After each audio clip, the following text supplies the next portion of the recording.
everybody, and welcome back to the Wild Beyond the Witchlight. I am your whimsical DM, Victoria, and it's been a while. We did a little hiatus for the holidays, but we're back now, and we're gonna play D&D. But before we play D&D, which I realize now I have not done in months, we're gonna do some announcements, and we're gonna do a recap. So Kristy, if you could be so kind as to kick off those announcements, that would rule.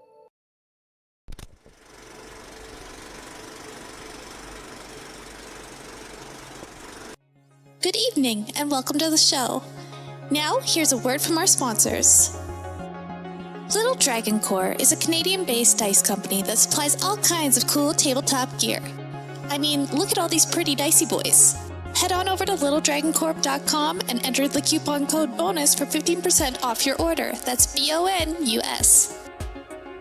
Cardboard Castle Games is a brick-and-mortar game store local to Evans, Georgia. They have a wide selection of tabletop gaming and other cool games like Magic the Gathering, Pokemon cards, and even Yu-Gi-Oh! You can visit them in-store and let them know that we sent you, or you can go visit their website at cardboardcastlegames.com. Also, big thanks to Syrinscape for the amazing atmospheric sounds and music. You can add these sounds and more to your game when you download the Syrinscape desktop or mobile app. The app is free and comes with 20 sound sets that are included to get you started. You don't even need to register. Go to Syrinscape.com to find out more. Thanks as well to Adrian Von Ziegler for providing some additional music that we use here on Thursday nights. He's a talented composer with great content usage rights, so go check out his YouTube and Patreon and support him if you can. Please check out our other games. We stream almost every day here at Probo. We have games for several of the major published 5e modules, as well as homebrew games, and some of our games feature systems other than 5e, like Star Wars, Power Rangers, and Alien. Come watch all of our VODs over on our YouTube. You can also follow us on Twitter and Facebook. Don't forget, you can also support the channel by following, by subscribing, remembering to click the bell notification so you never miss another live stream, using channel emotes, and if you're an Amazon Prime user, you get a free subscription to Twitch every month.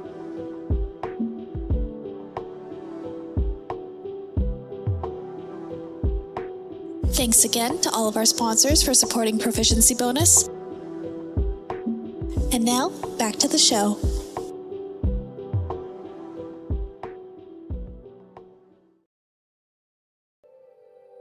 Wow, thank you, Kristy, for your amazing announcement reel. We love it, and we love you, because you're, like, kind of cool or whatever, I guess. I mean, like, super cool.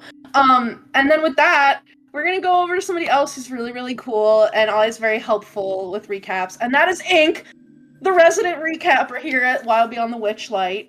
Good luck. Catches me by surprise every time. Firstly, I'd like to say, I apologize for my voice. I've had a stint of laryngitis. So we're gonna take this a little bit slower, but since it is a new year and we've been gone for a bit, I'm gonna set the scene for everyone just a little bit.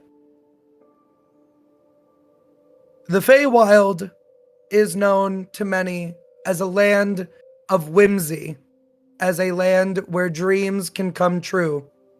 But those that have walked its forests and its fields, traversed its rivers and caves, know that it is actually a land of duality. It is both the dream and the nightmare. It is both the whimsy and the gloom.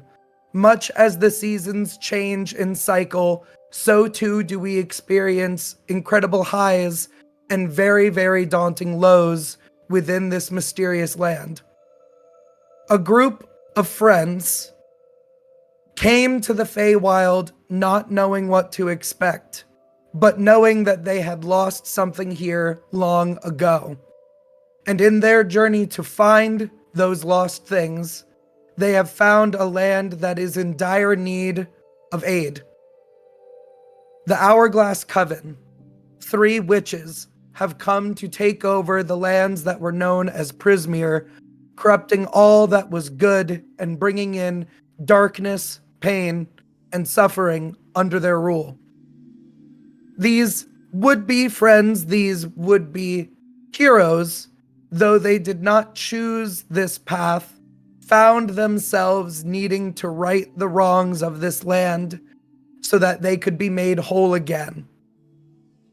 And in their journeys, they have gone from hither to thither, and now to yon, chasing after the Hourglass Coven, and chasing after those things that they had lost so long ago. As a good witch once said, "Are we born wicked, or is wickedness thrust upon us?" And these adventurers have learned that in some ways, it can be one or it can be the other. Much is the whimsical and random nature of the Feywild. As they learn more about each other and of themselves, they have come together and now have made many new friends along their journey. And so it all comes to this. War is on the horizon in Prismeer.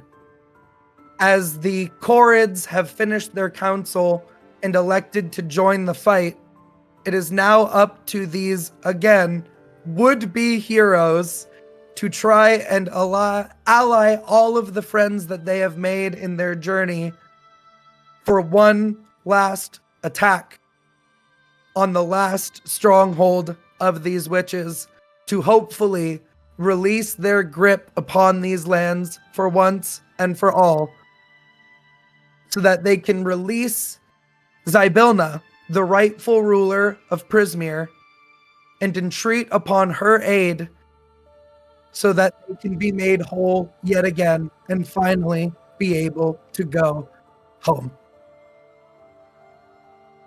Oh my god, snaps. Amazing. We love it. That was so good. Thank you, Ink, very much. Ink and Kristy, as well as Graf, our resident DJ. You guys can all take a D6 Bardic Info, or in Graf's case, a player inspiration, for your contributions to the stream. And if there's nothing else that anybody wants to say, as we are back for our first episode of the new year. Happy New Year. Happy New Year. Happy New Year. We're gonna allegedly. I don't know. It's a little bit crazy out there in these streets right now, but we're gonna try to make it happy for you for these next couple of hours. We'll kick it right off where we left off, which was just following the Landsmeet of the Chorids. You guys had a unanimous agreement from them that they would be participating in this fight against the hags, and you all have some time. A resource that I think prior to now has felt very out of reach and very limited. You now find yourselves with a small abundance of it. The group of you has a little bit of downtime. I was thinking anywhere from 3 to 8 days, in which you can gather any other allies that you want, take care of any unfinished business, have any conversations that are outstanding, and really just prepare for this battle. When we wrap up the downtime, I do want to go over how you guys are envisioning the plan. But before we get to this attack plan, we can just go through any individual things that need to be resolved. Ink, you are going to be last because there's some things are going to happen. We have to talk. So for Kristy or Graf, I believe Jamie is still dealing with some keyboard craziness, and Iris will be joining us back next week, I believe. But for now, Kristy and Graf, you guys can kind of choose what you would like to do. Ooh, it got a little ominous there. Hey, what the? I'm scared. It kind of works. We're getting into it.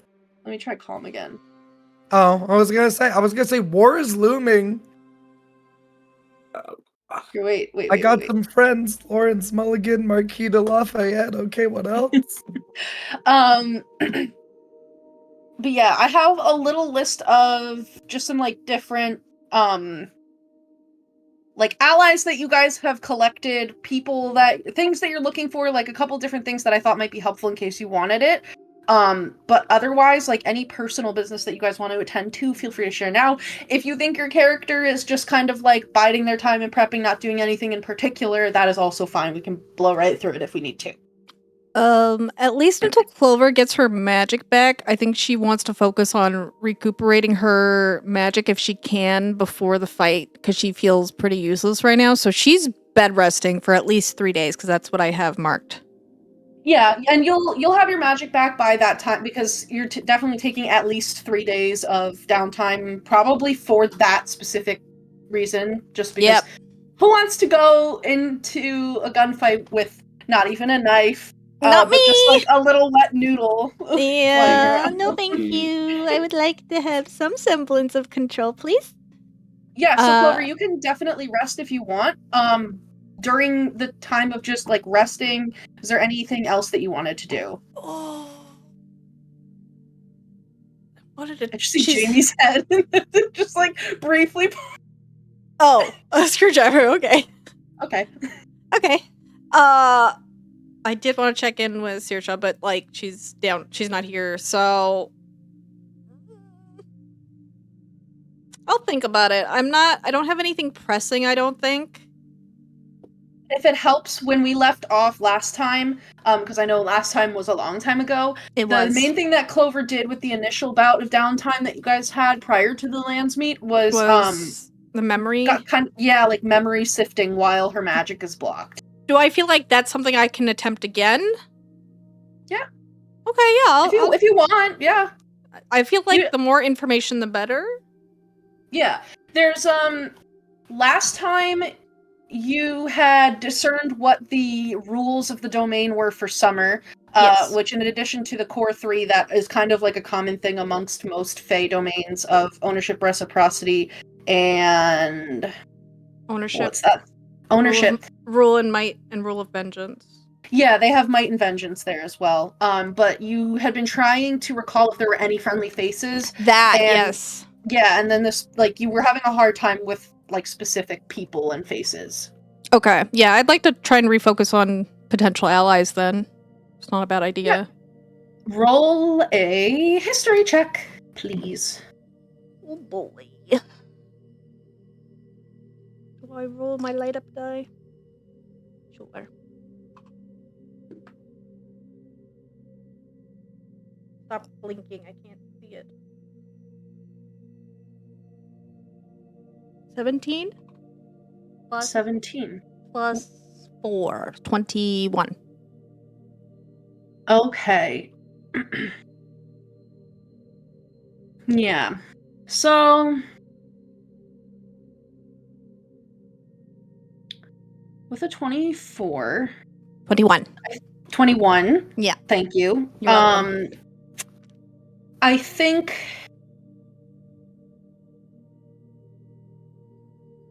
you do remember... Choosing. Yeah, I'm trying to decide like what the best piece to give for that score is. I think you would remember that it was very tumultuous your time there. You did not know the rules at first. By the time you figured them out, it was a little bit late. Also not necessarily some of, might and vengeance. A little hard for Clover. But it wasn't all cruelties and unkindness, although you definitely did meet a lot of very passionate, very aggressive Fae. You also found some that were perhaps not so burningly passionate as opposed to warm, and yet also tricksy. In particular, you remember meeting a pseudo-dragon. Like a pseudo-dragon, fairy dragon entity that told you his name was Nair Skayak. Nair Skayak. I'm gonna send you the spelling for that because you are not gonna guess how that is spelled. Okay. Okay. Here, I'll send it. Oh, of course, it's not gonna type it out.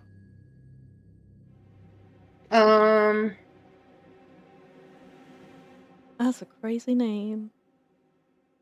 He was like kind of a pseudo-dragon, kind of a fairy dragon. You're not really sure. Okay. Definitely different from Sir Talavar, and yet similar.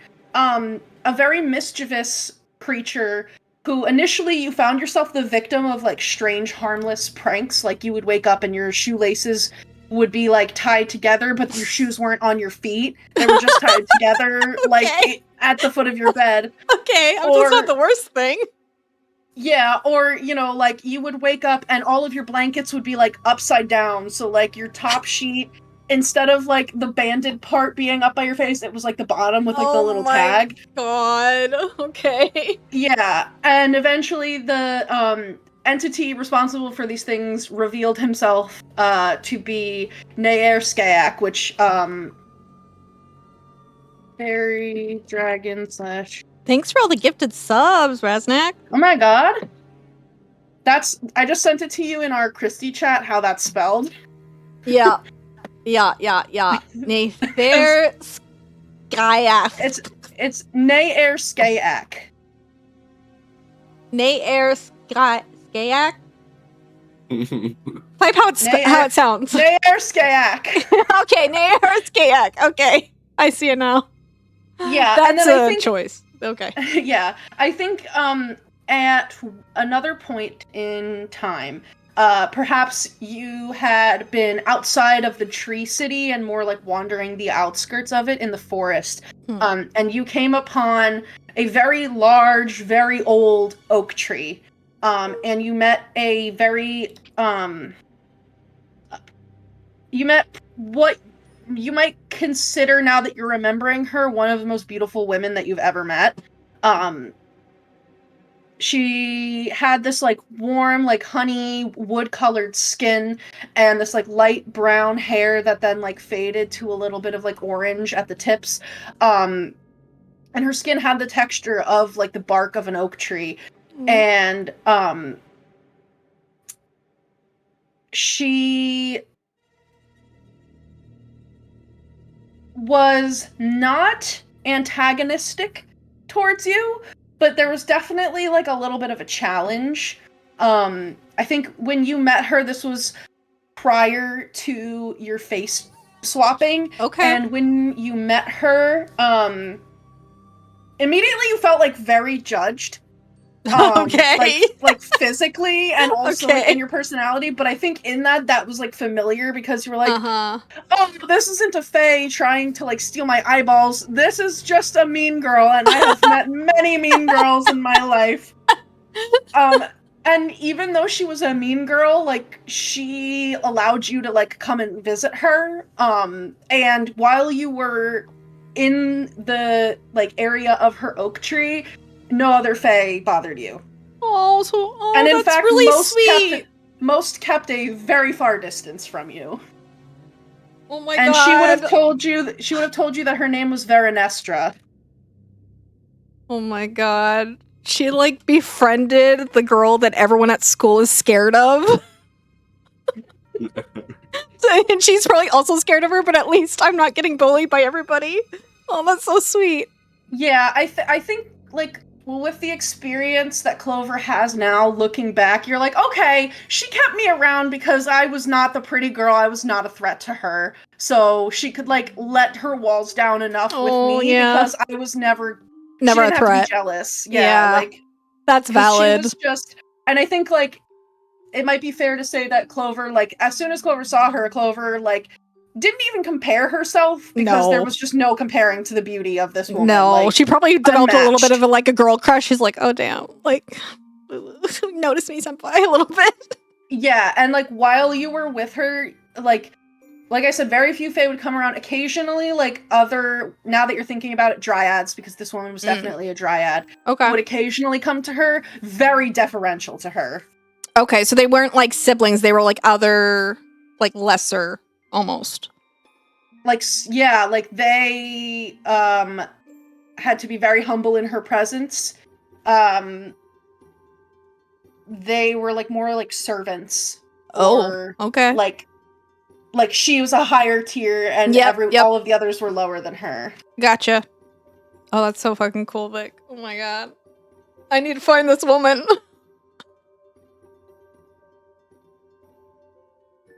And I sent you her name as well. So she's Veranestra.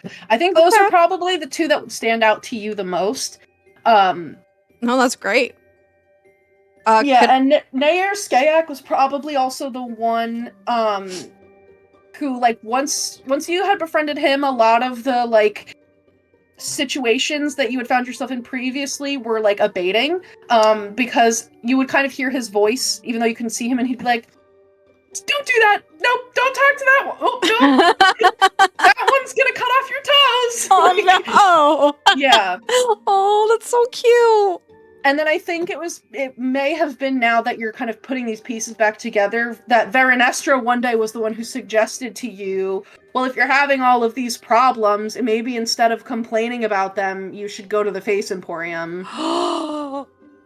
And was like, people aren't going to bother you if you don't if you're no longer wearing a mortal face. They only mess with mortals because it's easy. Messing with another fae is a lot harder. And she would know, Duh. yeah. Duh! Like, but she was like, but just so you know, don't pick a one that's more beautiful than me, if you value your life. Like, Okay. Yeah. Okay. Yeah, so there was a mix of, like, a lot of those very, like the passion, the aggression, and the vibrancy. A lot of these fae are very temperamental, but also there is a side to them that is very warm, very brilliant, and very, like, action-oriented. Neither of these fae that you met were the kind of people who, like they would listen if you complained, but then, like, Nair Skayak would be like, well, like, why don't we, like, go over to this tree that belongs to this guy that wronged you and, like, pluck off all the leaves and replace them with feathers. And, like, you know, Veronestra was very like, oh my god, girl, go fix your life. Like, go fix your face, like, fix everything. Yeah. Yeah. So I think those are probably the two that you remember meeting. I don't know if Clover, like, clocks how toxic her relationship with them were, but she probably feels a little guilty for forgetting them because now she misses them, and she's gonna spend time in her book trying to draw them. Yeah. So she doesn't forget again. Because that was, like, a pretty solid role. I think you might also remember about Summer and Senialise specifically, was that it was very beautiful. And I think it was the kind of place that, like, aside from the trauma, Clover actually would have really enjoyed visiting and, like, being there. It was full of dire beasts and just creatures much larger than they are when they are on the material plane. Like, all of these people with, like, skin that looked like solid gold and hair that looked like it was made from silver, or like they just glowed like they had a little bit of sunlight in them. People covered in, like, these lush green leaves, or with, like, brightly colored, vibrant, like, tropical feathers. A lot of, like, flame and sun motifs. Obviously, it's the summer court. And on the times where Titania would deign it was to be night, everything glowed. Everything was bioluminescent. And it just added a completely different, like, element to the things that you saw, that was, like, very strange and mysterious, but, like, you couldn't look away from. So yeah, that's what you get. Thank you. You're welcome. Yeah, that's what I do. I start drawing them. Yeah. Yeah. Faux show. Anything else for Clover? I'll think about it, but for now, that's good for now, I think. Okay. So next we would have either Aurum, if you're around Jamie, or Dawn, if you would like to go, Graph. I think Jamie might still be surgery for keyboard. I'm here. I don't think I'm going to be able to fix it. Oh boy. Oh no. I'm just putting everything back together. Oh. Godspeed. Well, Graph, if you're ready to go, we can go to you. I'm ready to go. I just am thinking. I think he's probably just gonna go back into his responsibility bank days and just try to get like the supplies and things in order. Okay. He's definitely wanting. I think he has like 6 or so trinkets now, so he's gonna try to want to get healing potions with the amount of trinkets that he currently has access to. Okay. Just spend them all. He's like, it's time to cash out. Yeah, for sure. So kind of like a related question for you / everybody. The main like vendor people that you know are in Hither. You guys had previously attempted to move the inn at the end of the road through the mists, and at that time it was a little unsuccessful. Would you guys be attempting a transition of all of the people that you know into Yon? Like, are you culminating from all 3 domains, or are you just like keeping the Yon people here? Because like you guys know a lot of people in the other domains, or the other like sections of the domains. It wouldn't be a bad idea to try again. And you have enough time to keep attempting. Yeah, he would definitely, if someone asks him to, he would definitely try to get that going again, since you know, I'm here, it's like we can try it again. Yeah, I think Clover would definitely want to either help you or at least ask you to like get that started, because her attempt failed. Yeah, I mean, if that's if Dawn is spending that time like gathering resources and like getting everything organized and like where it needs to be, part of that can just be getting the inn at the end of the road over to Yon. I mean, I'm not even gonna make you roll for it, because with enough time, you guys are gonna eventually something's gonna work. You might have to kick a couple people out, but eventually, like you're gonna get it. Yeah. So yeah, you guys can definitely do that, and unless you don't want anybody from the inn at the end of the road there, they are all coming. So like, Captain Baja, Moby Richard, Sue. Sue is like raring to go. Sue's like, let me get Bavlorna. Oh my god, she shows up with a shotgun ready to... Yeah. And I mean, like, given that also you guys now have guides to get you between Thither and Yon, you could also go to Thither if you wanted to get anybody that's there. There's also the Bullywugs. There's Will and his gang, and you know that Will is not a child. Yeah, we have to get all those. I definitely gotta get the Bullywugs. I'm down to get Will too. Yeah, that's a good call. That's a good call. But I definitely would go to the Bullywugs and be like, it's time to go to war. So it's been a little bit of time since you've seen the Bullywugs. Not as much time as the last time that you visited them. However, last time you visited them, they were very like powdered wig and like big floofy dresses. And they have definitely progressed from that. And when you return back to Downfall, it is like grown significantly, and they now have like a full-blown factory for their hot gas balloons. They are like solidly in their like Gilded Age. Like kind of like getting into like Victorian era, like the fashion. Honestly, very like like they're killing it. They're getting really. How do they do this so fast? There's a couple Bullywugs that like they're like, hey, we all voted and decided that a couple of us were gonna be really, really rich, and everybody else was gonna have to work in the factory for 16 hours as long as they're over the age of 5. So oh my god. And they're like, and you know what? We drew straws on it, so it was fair. But they're growing, and they're like, oh, you want some like hot air balloons for this battle? Like, yeah. Oh shit. Everyone. As long as these people can walk, like they're coming into the factory to work. And even if they can't, if they're too young or too decrepit to walk, they're gonna do a different job that doesn't require standing because, but they're like all for it when you show up. Yeah, he's like, we can address that later, but I think we need the manpower right now, so I'm just gonna turn a blind eye for the moment. But we will address it. Yeah. So, you can get like a little representative group of Bullywugs, and they will go and stay at the Standing Stones there. You can go to Thither, and you can get Will of the Feywild. The kids are like, yeah, we want to fucking fight, and they're like when you're like, actually, what would Dawn say when the kids are like, yeah, we're ready? He'd probably be like, I don't think so. I don't think so.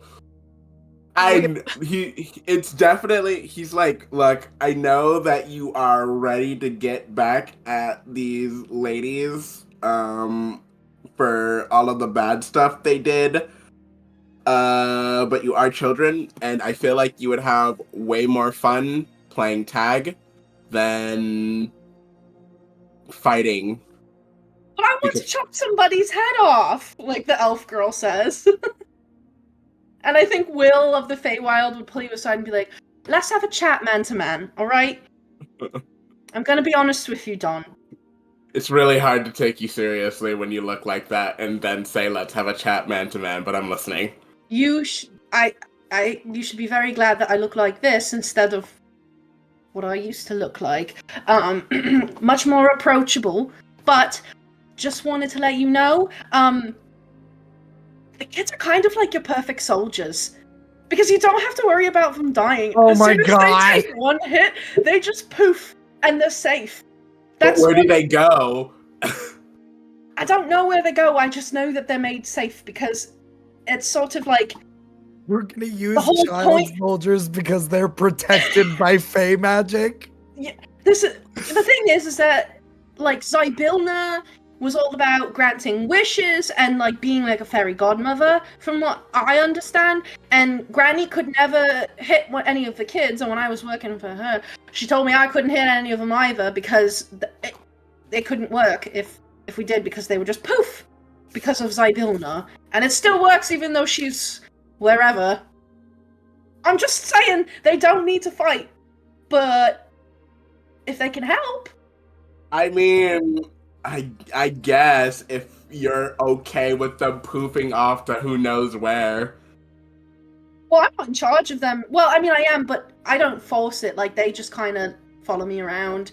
And I mean, Little Oak, the tree that they live in, Little Oak is pretty strong too. If you needed, like, a giant tree. And we have Elkhorn now, that dwarf, that you all saved. He's been with us too. I think he's getting a little tired of the antics, but I bet he would help. But yeah, I mean, the kids all are ready. They definitely do want to chop off some heads, though. So if you, like, have one that you could save and, like, maybe tie down. I don't know, what does a hag... Can you chop off a hag's head? I don't know. I kind of just don't think it's normal for kids to want to chop off heads in general. Some of these kids have been here for a very, very, very, very long time. And are you gonna tell me that when you were a kid you didn't dream about chopping off the head of, like, you know, if you were, like, playing Knights and Dragons or something, you didn't want to chop off a head? Like, does it bounce? Does it roll? Does it squelch? Does it squish? That's not the same. Not the same at all. You don't really think about that kind of stuff when you're a kid, or at least not to that extent. It's like a fantasy, you know? You don't go, oh man, I want to know the intricacies of the gore of when I chop off someone. You know what? Never mind. I mean, yeah, a normal child might not, but these are kids that were forced to work in Granny Nightshade's little toy factory for a really long time, and let's just things she threatened to do to them, even though she couldn't do it, were a lot less pleasant than getting your head chopped off. So they're here to help. They don't have to be, but they want to. No, yeah, whatever. As long as I don't have to deal with, like, child guts going flying everywhere, I guess. No, the only child whose guts might go flying somewhere is mine, and I don't intend to let that happen. So, everybody else... don't know where they go. Just know that they can't be armed. Hopefully they go back home or something. Don't know. Alright, he'll, like, take a deep breath, and he'll, like, walk back in the room, and he'll be like, change of plans, I guess you can go chop off heads. It's off! And then, like, the little dwarf boy that's there is like, I want toes! I'm gonna chop off so many toes, and then I'm gonna stitch all of them together onto my foot, so that my whole foot is surrounded by toes, that I have, like, 30 toes. I don't think... As long as you're having fun. Yeah! I'm not qualified for this. But yeah, the Little Oak, piloted by Will of the Feywild and his gang of children, as well as Elkhorn, who, let me it's the League of Valor. There's the Valor's Call. Elkhorn of Valor's Call will also rejoin. And when you tell Elkhorn that you found Molliver as well, he is like very eager to go find them because they have been kind of like separate from the rest of Valor's Call. And most of Valor's Call is in a weird situation right now. So he will go meet up with them. Is Star there too? Star is there, yeah. And when they talk about like cutting off heads, Star is like trying to like roar, but it's just like a little baby cat roar, so it just sounds like a deep squeak. Yeah, just like but yeah, you can gather like all of those people up. I think the only we've got the only like individuals who may not be willing to join are probably going to be Jingle Jangle, the Key Obsessed Goblin. The Watcher will not join. Like, the Watcher's like, I'm staying here. Lamorna the Unicorn would need heavy convincing, because she is protecting her little lake. And then Mr. Stump. Mr. Stump and Elmer and his dog, they will totally show up for you. Mr. Stump has like a whole like little like multiple clusters of branches like coming out of his little stump that have like fresh little leaves on them, and he's like, yeah, I'm ready to go. We love that. Fuck yeah. But yeah, so the groundskeeper would go. Yeah, Lamorna would need convincing. I think, was his name Nib? Yeah. I think his name is Nib, the guy that spun gold. He's not. He's like, this is my curse. I gotta keep dealing with it. I think that's like most of the people that you've met in places. Yeah, that's fine. But yeah, they will all get gathered up. You can totally trade with Moby Richard for potions if you have 6 trinkets. Let me pull up the page for being at the end of the road.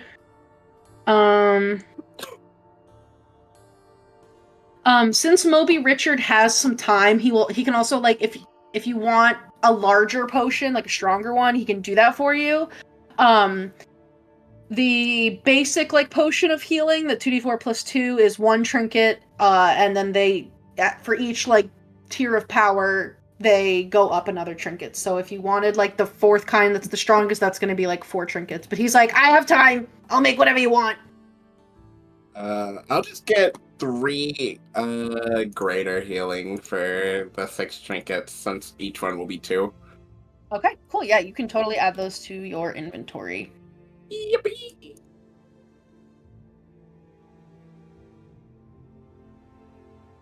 Is there anything else? I'll go make fun of like, I don't want his help or anything. I just kind of want to just go over to where Agden's head is and just make fun of him for a little bit and antagonize him and then leave. I love Yeah, that. you totally can. At this point, like, they had the little like heads on stakes. They've actually moved all of the heads into the balloon factory, where they now help to tie knots, because they'll put like a length of rope into the mouths of like the different heads and basically force them to work, so that they have to like hold things like. So Agden is now employed against his will in a factory. So yeah, Yeah, and that sucks. he's not living his best life at all. You have to tie knots. Yeah, the wheel of capitalism rolls ever onward, and he is crushed beneath its treads. But yeah, that's pretty much it. Is there a list of things that Moby Richard has for sale? So yes, there is. However, he is also able to like make anything else that you would want. It's just depending on like what it is, he may need help getting materials. But his main, let me take can I like take a screenshot of this? Okay, hold on.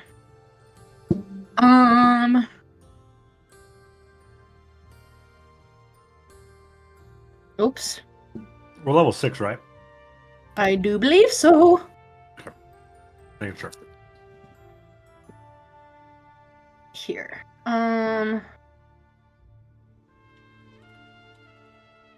Actually, I might have it. Oh, it's in the vendor inventories. Oh. Channel there in it Game is. Fun. Okay.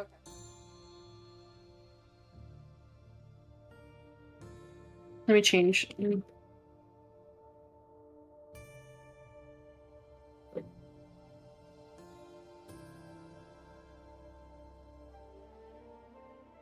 And then the scrolls that he has are above.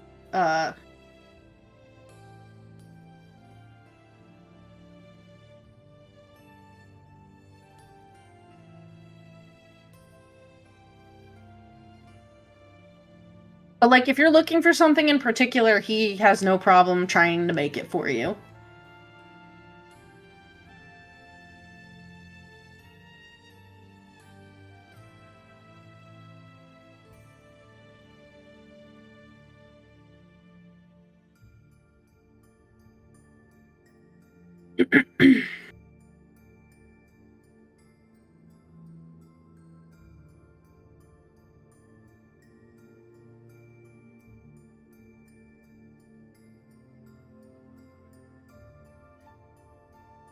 Can I get a second history check from Clover really quick? Because I was just looking through something here and I realized, and I feel like there's a potential, like, connecting of dots that could happen. Okay. Uh-oh. Yeah, the only thing I was thinking is like something to help with, like, whether it be like a spell focused to like up her attack or something, like a +1 wand or something. I don't know. I don't think she really needs anything, but I was just curious. Oh, he can make you, like, a +1 focus, like, he's like, I do that all day. That's basic. So you can definitely get that. That's gonna cost you 2 trinkets. Okay, yeah, I could do that. So that's a 15 history. Okay, so, Wynn, the cursed artist from the Inn at the End of the Road. Yeah. The Inn at the End of the Road gets to Jan, and obviously, like, everybody's, like, intermingling everywhere. Wynn has kind of, like, gone back, like, into her curse, after finishing her, painting for Ego's soul. And now that you're looking at her, you're like, she is wearing summer court nobility finery.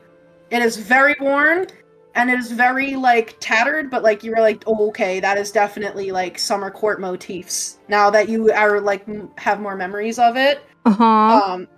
You're, like, pretty sure that she's either from the summer court or had been there before.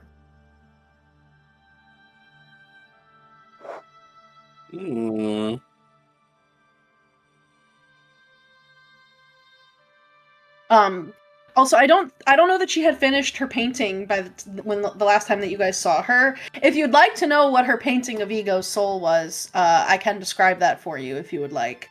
Or you can wait for a later time if you'd like. She would show it to Ego first before showing it to anyone else. Maybe we'll get to that when it's Ego's turn. It's just gonna be a regular painting of me, and I'm gonna look really happy. Yeah. So what's the problem? Just don't worry about it.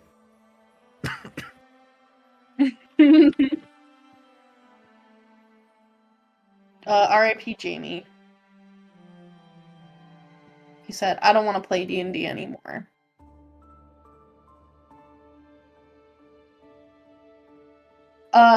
For Kristy or Graf, was there anything else that you guys were doing? I feel like somebody was looking at something.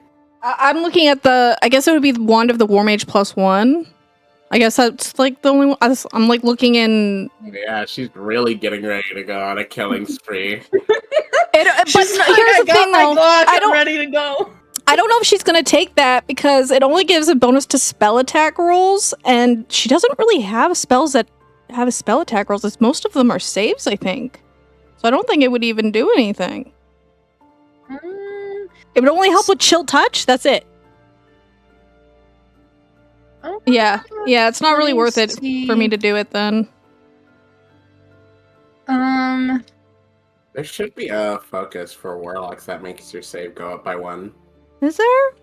There's definitely something that should do something like that. I don't know if we have it on D&D Beyond, but it is a Is it a wand? Is it a staff? Is it on a wand? It's called the Rod of the Pact Keeper. Oh, rod.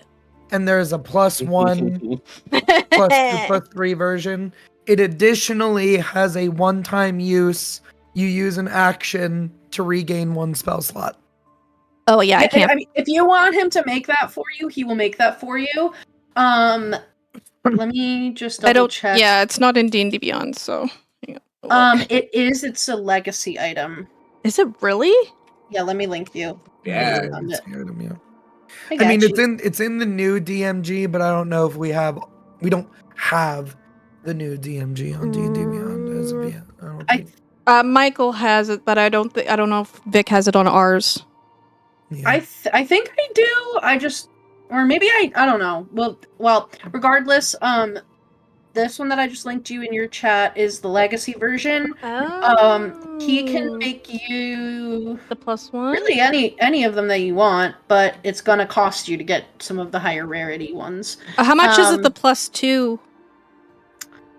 Yeah. So the +2 is rare. That one is going to be 4 trinkets. I could swing that. Yeah. Good. Hi, welcome back. Thanks. Yeah, I'll do.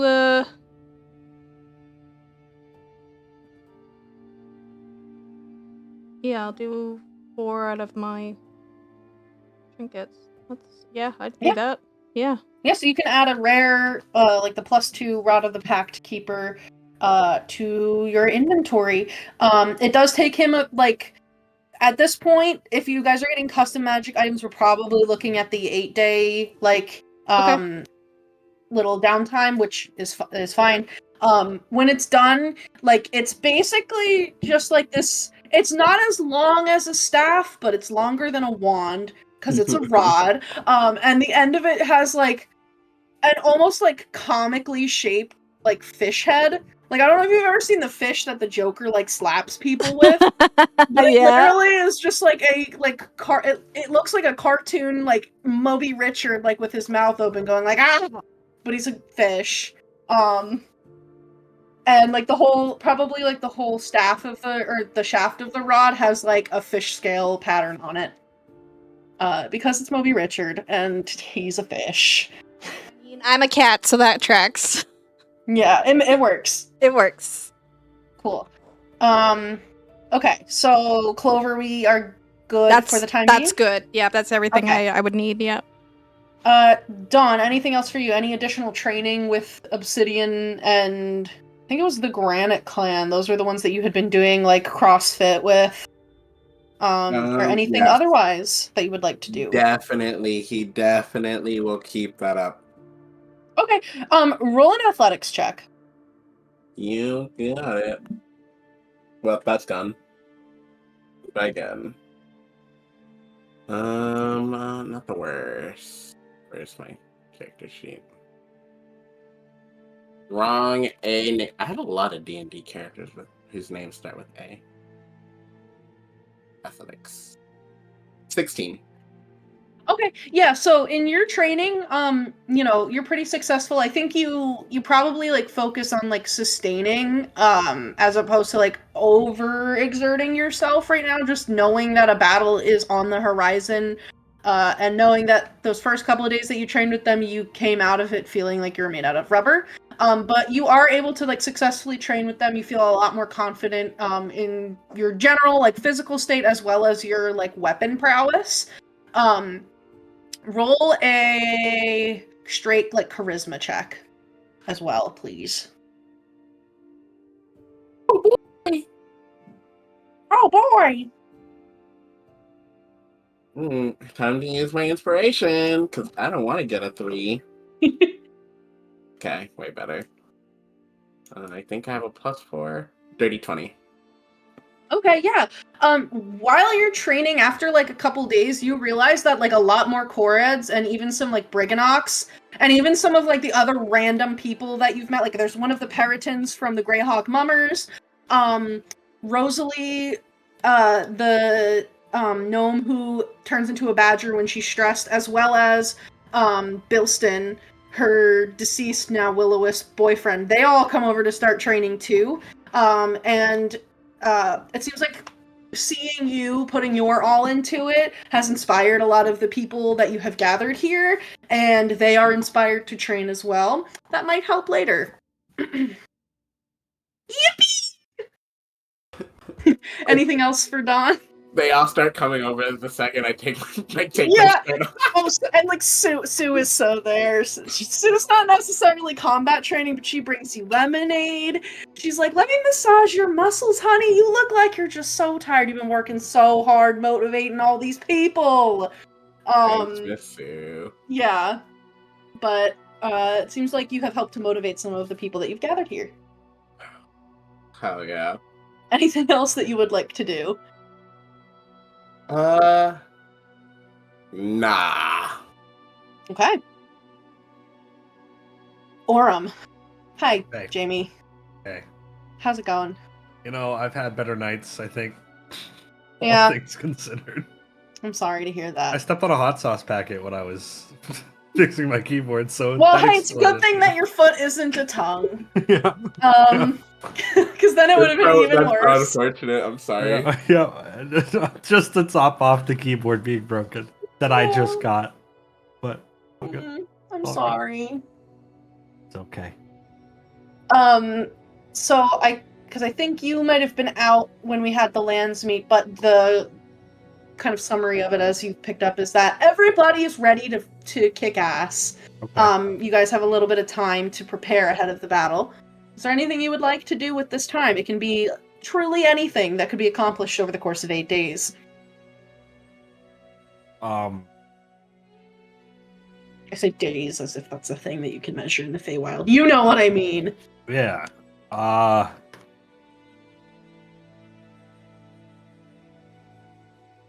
think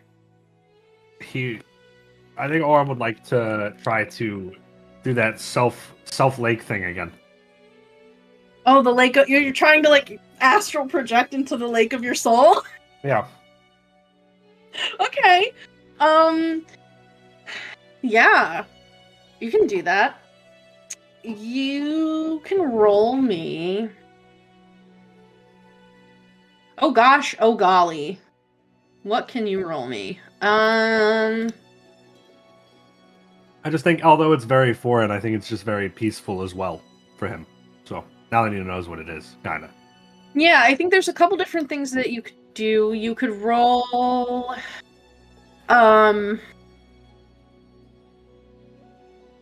Let's make an insight check. All right. 8. Okay. Is there any information specifically that Aurum is trying to get at here, or just trying to like find like peace and quiet? I think it's more peace and quiet. Okay. So when you go to sleep for the evening, I think this is maybe like maybe you take a little time before that to kind of like try to get into this space. When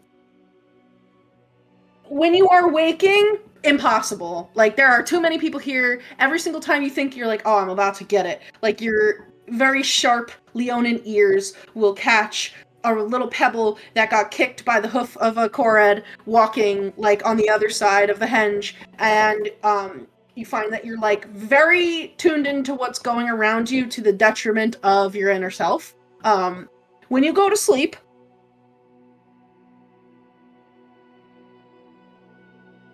let me see something. I just realized I didn't have my dice tray out. I mean, I have it out. It's just not. It's covered in little things, little things. Let me just check something really quick. Oh my god! Get out my dice tray. Random Look, shit. guys, I made her take her dice out. It's serious. I mean, it needed to happen.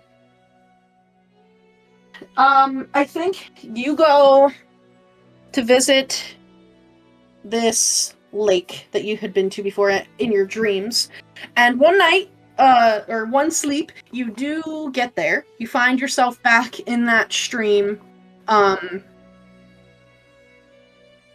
you follow it to this lake that lays completely still like glass. And as you're about to go into it, you look down into your reflection, and you see the face of your father. And then you fall into it because some sort of force is almost pulling you there.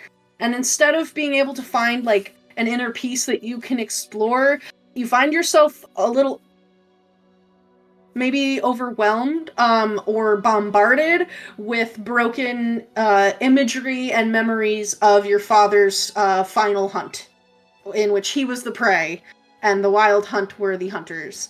And so your sleep is riddled with imagery of violence and torture, and the loss of your father.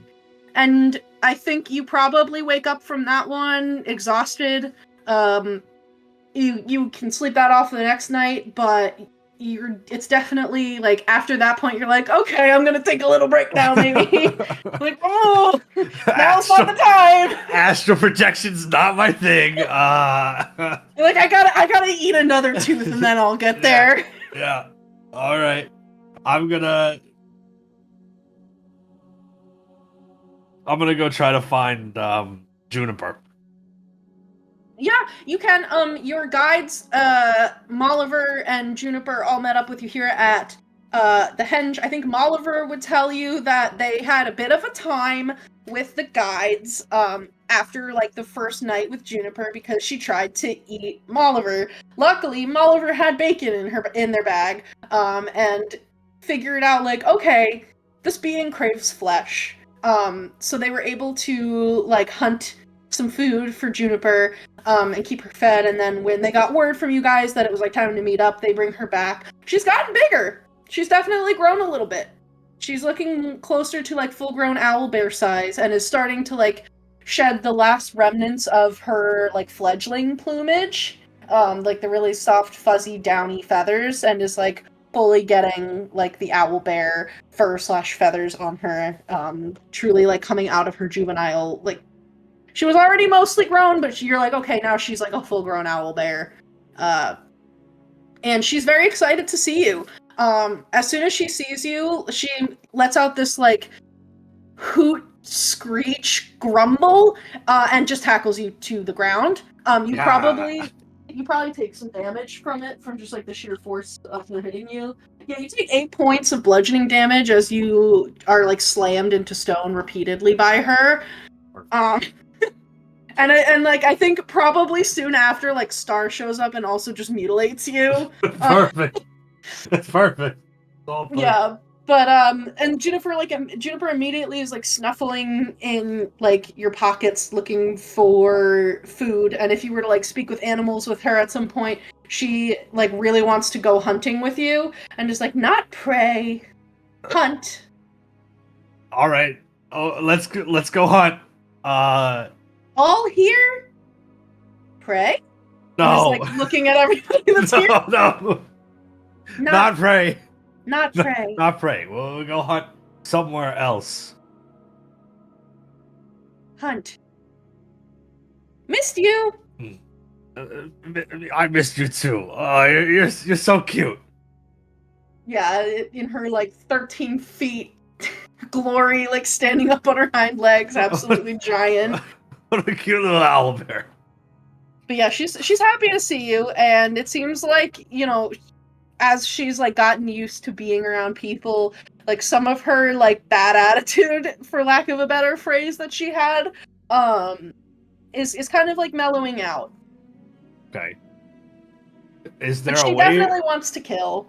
Is there a way for me to get her to thither? You can get her wherever you want. She went with you guys, like, from thither to yon, so you can get her wherever you want to get her. I think thither's the best place for us to go hunting, so. Yeah, you can totally do that. Roll... I'll take Star, too. We'll teach Star how to hunt. Okay. Yeah, let Star get a taste of his first blood. Yeah, roll me just like a D100. His mom's gonna be like, "What happened to my child?" He's a monster now. 98. Oh Okay. shit! You are incredibly successful. As Juniper has grown over the time that like you guys have had her, she has been, you realize, like, listening to you and actually learning from you, and a lot of the like calling everybody prey is now just her like being a little shit. Like that comes to light with you. You're like, okay, you're not evil and bloodthirsty in that way. You just like talking down to people. You just are kind of a bitch. And that's okay because she is incredibly successful as a hunter.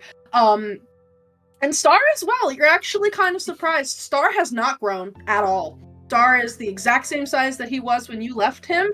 But that's actually to his advantage in some ways. He's surprised. Like, at first he trips over his tentacles a lot because they just kind of like flail everywhere.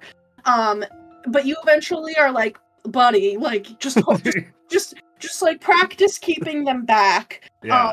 And he is able to get it together enough to have like a couple successful hunts, probably like smaller prey. I think like he could probably get like a doe, like a small doe. Would That's be the largest. impressive. He's a kitten of a displacer beast. They are very large. Yeah. And even as like a kitten, he's already kind of more like dog sized than kitten sized. Like, he's not like this kind of a kitten, he's like this kind of a kitten. Yeah. So when he puts his mind to it, I think like the culmination of the time you spend hunting with him is that he is able to successfully take down a small like deer. And he's like really happy about it. Like immediately he takes it down, makes the kill, and then the tentacles go from being like along the back to just immediately flailing again because he's very excited.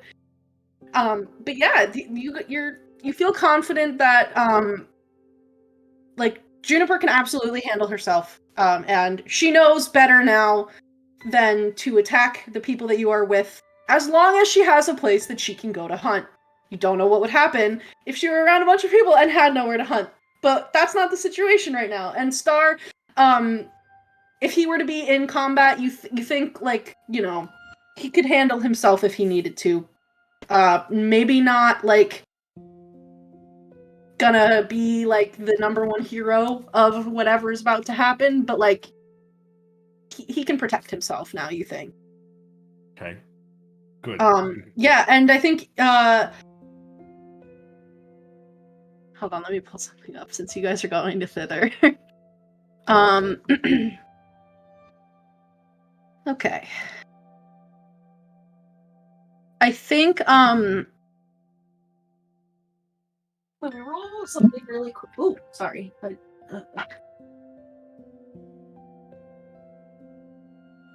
Okay, while you are like going throughout thither, you, Juniper, and Star actually spot 8 creatures that at first you think look like dogs. They're quite large for dogs, definitely on like the Great Dane side of things, and they have these like very long pointed ears that trail behind them. And because you guys are hunting, like you're moving through the forest quietly, so we're just going to assume that like you see them before they see you. And what is your passive perception higher than 13? I feel like it is. Yes, it's 16. Okay. You actually see that these dogs are surrounding this like hole that was crudely dug into the ground. You can't see what the hole is from a distance. You'd have to get a little bit closer. What would you like to do? I'll get closer. Okay. I'll sneak up. Okay. So you're able to creep up pretty close, and once you get to like within 5 to 10 feet, you are now at the point where like these dogs are aware of you, but you don't seem to be inherently like hostile towards them, so they kind of like see you and ignore you. When you peer down into this hole, you actually realize that this is a grave. It's a shallow grave, and laid out on a reed litter, you see the body of another dog just like these. And one by one, and interrupt me if there's anything that you want to do, but one by one, you watch as these dogs all step forward and place something into this little grave. So, like, one of them has a very worn rubber ball that it drops in. Another brings, like, a little, like, morsel of jerky, drops that in. A few of them drop flowers or, like, other little trinkets, and things like that. And, as each one is going forward and placing these items into the grave, all of the rest of the dogs let out this like solemn howl with each individual that approaches. This is going to take place over like a minute. What are you doing in this time? I feel like I interrupted a funeral, but now I feel like because I'm here, I have to do something too. Could we say that during our hunt, would there have been like rabbits or something? Oh yeah. You can get like any creature that would reasonably be in like a forest, you can find. Okay, I think Aurum likes when he's hunting to at least collect one rabbit's foot for luck. Okay. Just as like an omen from his tribe. Mm-hmm. So I think I would get in line to put something in the grave, and I would put the rabbit's foot in the grave. Yeah, you can do that. And the dogs, they will howl just as they did for their companions as you place the rabbit's foot in the grave. And as you step forward, I think Juniper is also like, not pray. And would maybe come forward, and she like pulls out one of her feathers and will like copying you, drop it in. Star is very wiggly. I think he maybe has like a spare bone that he had been like playing with, and he would maybe put the bone into there, and he, for like seeing the air around him, he like tones it down. He's still a little bit wiggly, but he kind of like yeets the little bone toy into there. And the dogs will then begin to cover this grave, and one of them will actually approach you. I'll cast Speak with Animals if I don't have it active. I assume I have it active for a lot of hunting times. Yeah, probably. So the this dog would say to you, "Thank you, stranger, for your gift to our slain companion. Why are you here?" Oh, we're just hunting, so we wanted to see what you were circling, and then realized it was like a funeral rite, so we didn't want to be rude. You were not. In fact, we appreciate the respect that you've shown here. This companion of ours was slain while we too were on a hunt for the remaining redcaps left in the wake of Grand Nightshade's departure. She was gone, but her minions remained, and if you've never met a redcap, they are vicious. Yeah, I don't like those guys. Yeah, and he'll like turn, and you actually see like running along his side, there's this like big mean scar that you think definitely came from like one of the like scythes that a redcap carries around. Yikes. I'm sorry that happened. It is a really interesting situation that we found ourselves here, because it turns out we're making an army to fight Nightshade and the Hags. So if you would like to avenge your friend, you could come join our army. Will you provide shelter and food to my pack? As much as we can before the fight, yeah. As long as the pack can be cared for while we are away from our home, you'll have our claws and fangs.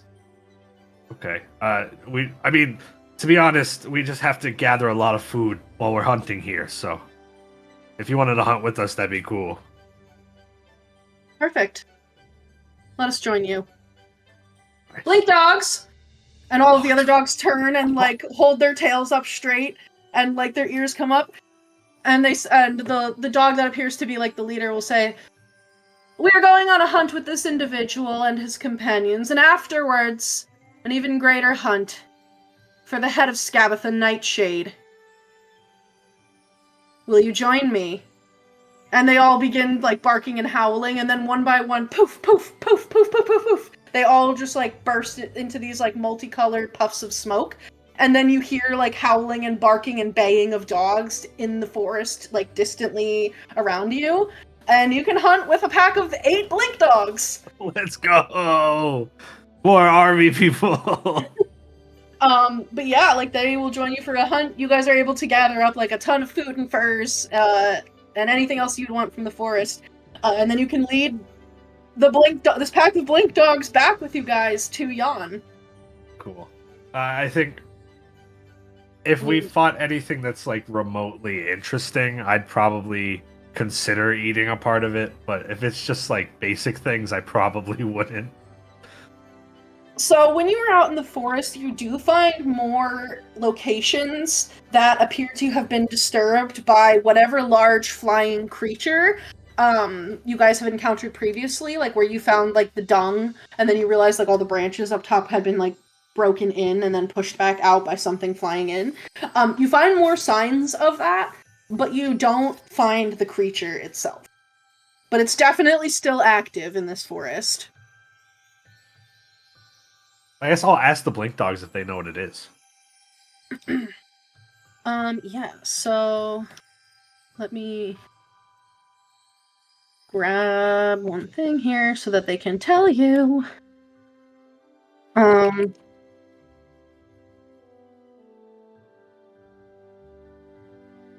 on, I gotta cheat.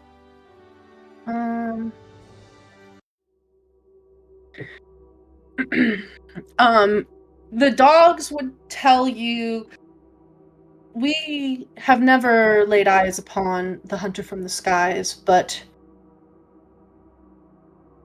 our pack has a name for it, the burbling one.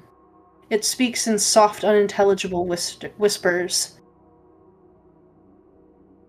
A maddening voice. Those who have encountered it and survived never seem to be able to remember its face or any features about it, other than the whispers and the feel of soft, small tentacles across their flesh."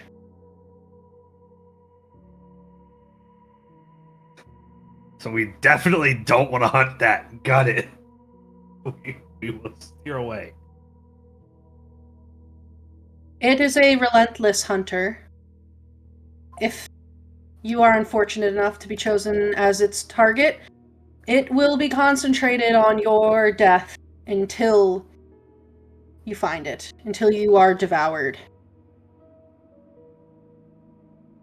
Whatever it is, it knows nothing but death. It is not something that can be comprehended in any other way. It is death.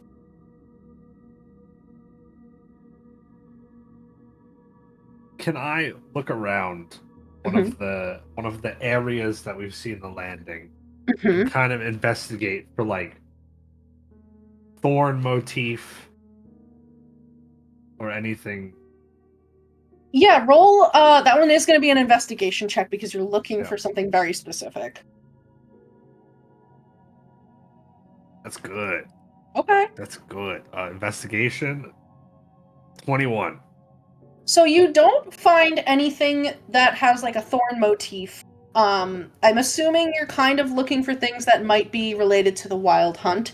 And you or to like maybe whatever Ego has going on. You don't find anything like that, but because you rolled a pretty good investigation check, you find little green scales. They're almost like fish scales or like the little like pieces of scale from like a lizard. As they're not necessarily scales like what like a shark or like a true dragon would have, because you have seen dragon scales. You fought a few dragons, in fact. This is like, they're smaller, and they have this like sickly green color to them.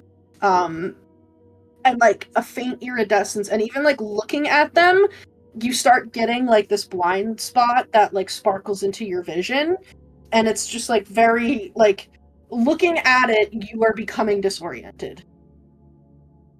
Is it magical, or is it just kind of like a property of the scale itself? How are you discerning whether or not it is magical? I'll sniff it, I'll lick it. Sniffing it, it smells putrid. Licking it is like licking rotting meat. You think that they're what for scaled creatures can smell kind of funny, but like this is like a completely different than like, oh, my pet snake smells weird. This is like, you don't know whether it's magic, but you're like, this is not right. Whatever this thing is an affront to nature. Like, I think that's probably what Aurum would get, is like, this is not a being that is like natural. Whether that means it's magical remains to be seen, but definitely not a natural creature. Definitely not like any of the dragons that you have seen. I definitely want to fight it, but I definitely shouldn't do that without my friends. So, yeah. I'll take the scale and I'll like wrap it up in like a piece of cloth or something, or a fur. Like put it specifically in my bag, so I remember what it is. Why does that? Why did I accidentally send the same? That's so weird. I don't know why it would say that the code was okay. I just saw your DM. I will address that later, because that is not the case. That hasn't happened. I just double checked the rest of the codes that I sent everyone. But yes, so you can definitely wrap up those scales, and they're small for the size of the creature that you guys have kind of inferred here based on like the size of the droppings and also like the size of the hole in the canopy. You're like, this is a big thing. And from as far as you can tell, like the bigger a dragon gets, the bigger its scales get. These are small, like they're like almost like little fish scales, just like little shimmering flecks. So you don't even need to wrap them up in a cloth. Like you can stick them in your pocket or put them in a little pouch because they're pretty small. Okay. Anything else that Aurum would like to do? I think that's probably enough. I think generally the idea is just to bring back enough food to sustain everyone. Yeah, you can definitely definitely do that while you're out in the woods. Also, I'm gonna give you one little last check because there's actually an entire mechanic for foraging in the Feywild. So roll a survival check, please. I think I also got something for this too, didn't I? Because when I foraged before, I think I had advantage, and I don't remember why. It might be because you have that like ranger ability to just like find food. Yes. I also took forest as my natural explorer favorite terrain when I hit level 6. Yeah. Okay, so then you can roll it with advantage. It's just a survival check. You get like food regardless of the outcome of this roll. This is more for like what, like if you find anything else. 16. You also have 16 chat rewards plus- if you want to do shit. I think I'm okay because I rolled 16 plus 6, so I have a 22. Okay. Roll a d8. 1. Yeah, so as you're going through the woods, you find like multiple plates of gingerbread cookies.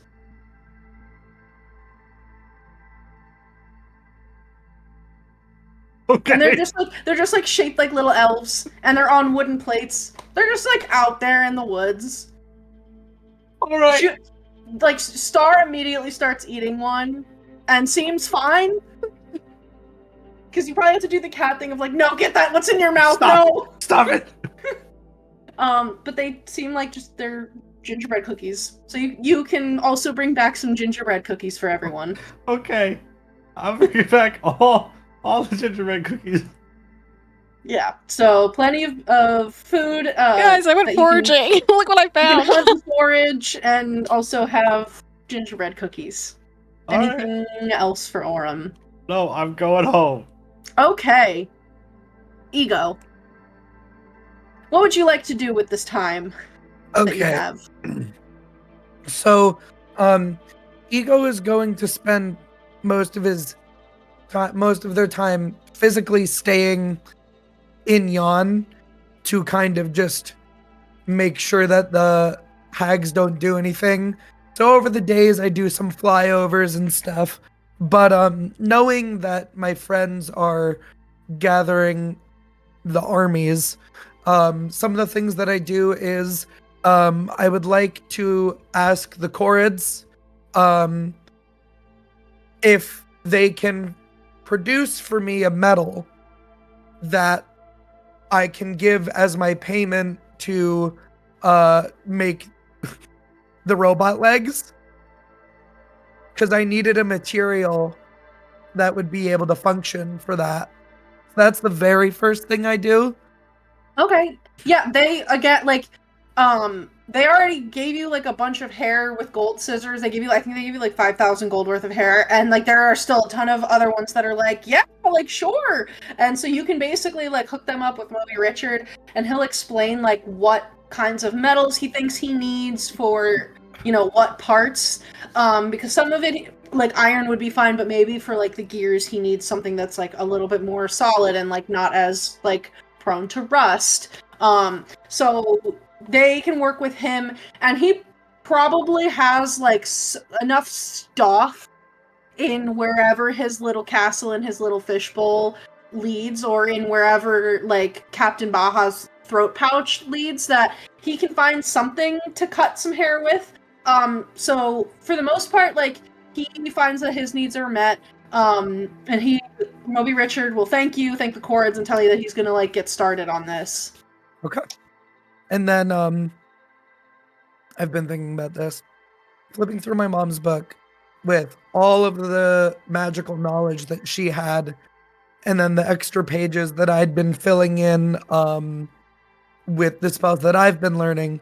Mhm. I like to imagine that there's not many pages left. So I'm going to, at the tail end of the book, I'm going to leave myself 2 more pages for spells. And I'm going to take my mother's scissors and I'm going to cut out the last pages of my spell book, and I'm going to write many letters. Letters to all of the people that we've met, and noticing some that don't come to help when my friends go out, especially letters to them. Each letter has a drawing of the person that it goes to. And they all begin the same way, which basically says, my friend, it is time for debts to be paid and for favors to be asked. And it goes out to everybody. The Bullywug Court, I'm pretty sure, will come because Dawn is going to say so. So the letter to the Bullywug Court asks them to create for us a war banner in the colors of green and gold, featuring a satyr's head bearing a crown with the description of the king of the card of the Witchlight Monarch. the Witchlight Monarch. So it's Dawn's head wearing a Okay. crown on a banner. Hold on, I gotta go through. I had quite a bit. I have a list of a couple people too, so we can like corroborate if you want. To Jingle Jangle, it says, you know, though we would never expect you to fight, if there are any keys that you have that you believe could go to places in Motherhorn of Yon, or to the castle, to Zybilna's castle in Prismere, please lend us those keys, as they may be great use in the upcoming battles. I write to the there's a drawing of a unicorn on it, so I hope that it can get to her because that should count. In the writing there, I say, I know that protecting your lake is very important to you, but there are many people who are going to be risking much and more for the hope of a free Prismere, and people are going to get hurt. And though I would never ask you to charge into battle, it would be greatly appreciated if you would lend your magic to the healing of the wounded in the aftermath. I write to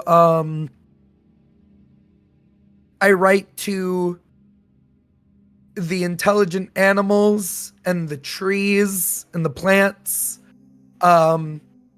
saying that we need eyes and ears and noses and roots in places that we cannot watch so that we can know what the witches may plan to do.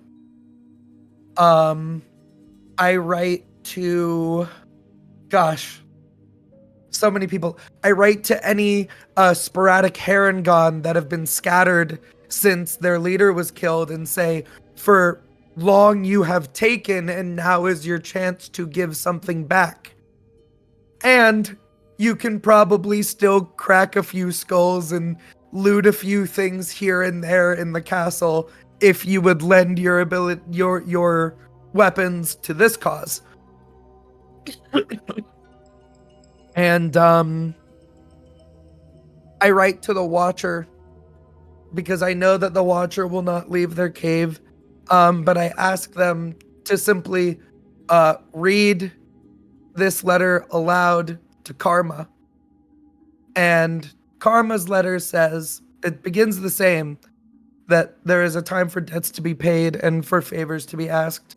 And it says, Dear Karma, when I first set out on my journey to learn all of the secrets that magic had in store for me, you were one of the first people that I met on that journey. You were one of my first successful spells. And in all the time since then, I realized that that also means you were one of my first friends. And perhaps now you are the last person that I could call my family, as things have gotten quite tense with Mother, parentheses. That being said, since I have come to this place, I know that I have asked much and more of you to not be on this journey with me. And as we come to the eve of our battle, I find that I walk ever deeper into the darkness. Something that in the past I have said with much glee and elation, but now I am met with something that I believe could be simply described as fear. Fear of the unknown and fear of what battles I will have to face after the Hourglass Coven is defeated, parentheses, hopefully. I know that I must deal with Mother in some way or another, and I know that I must deal with the Wild Hunt. And there are promises that I have made that ensure that I will not sacrifice myself in these battles, but there is still the possibility that I will not see you again. So I could not move forward without letting you read these words, that I do consider you my family, that I do love all of the time that I have spent with you, but also let this letter be a contract like that which I had made with you so many years ago. I understand that the Feywild is your home, truly, and the form that you take to be with me was just so that you could traverse the material plane. In this letter I state thusly, Karma, I relieve you of your service so that you may return fully to the lands that you call your home. For in this journey that I have attempted to learn much and more about magic, the thing that I asked the most questions about was love. And though there is still much for me to learn about it, parentheses, I still don't really understand kissing. I think that I've heard a couple times the phrase, if you love something, set it free. These are the words that I wish I had when I was speaking to my mother last. Perhaps maybe it would have reached her in some way, but I say them now to you. If we meet again, I want it to be as friends, not as a wizard and their familiar. Okay. Well, first of all, that was all amazing. You can have, you know what? We will boost the D6. You can up it to a D12. I'm not even gonna make you roll because that was just all simply incredible. So I'm going to instead tell you what happens. So first, for your letter to Jingle Jangle, a frog would come back with another letter that is like scrawled on like a piece of dirty cloth. And it would say, Jingle Jangle is very scared of Yawn because it has doors, but Jingle Jangle knows of a goblin with sticky fingers in Motherhorn. And it would basically say that there is a goblin that works there. Her name is Kiz, Kizz. And if you should be in need of any keys, Kiz is probably the one that could help you find them. Like keys. Kiz. Kiz. Yeah. Kills. So, for Lamorna the Unicorn, so I think one night you have a dream and you find yourselves back on the banks of the Wayward Pool with her. And she would say to you, I am bound to guard this lake, as you well know, but healing is within the realm of possibility. Perhaps I might offer my tears.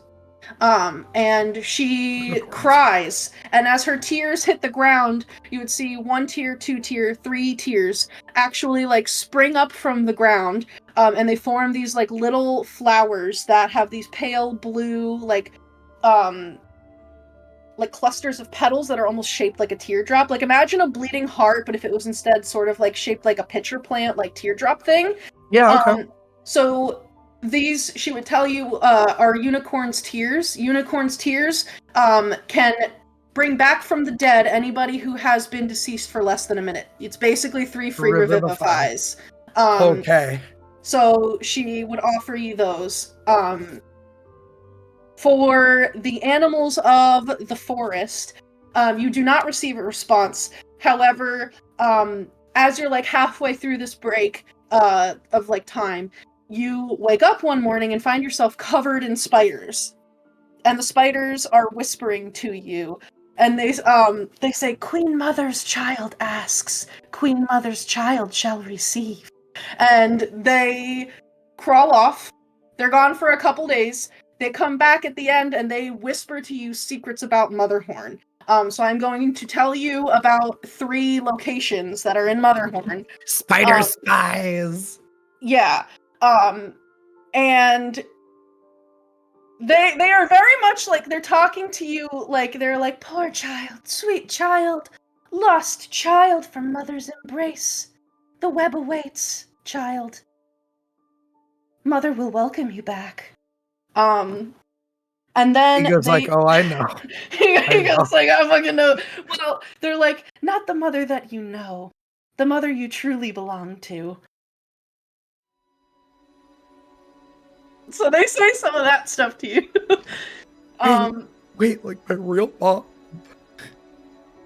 I have a real mom. Or Baba Yaga. Could be Baba Yaga. Could be something else. Aaron Yager. Eren Yeager. Aaron You Yeager. kind of smell like a baka. So the first thing that they would whisper to you,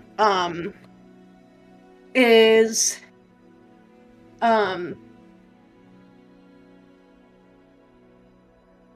let's see, how would they, you would hear them whisper, masks. Masks, so many masks, faces, but not faces. People. The chair transforms. Do not sit in it. Okay. The Darkling bears the key. Darkling. Oh, yeah, okay, we know Darklings. So they would tell you that, yeah, basically they're telling you that there's a room, it has some sort of chair in it, it is full of masks. The masks are not masks. They are people. Secondly, they would tell you, let's see, mother. This is,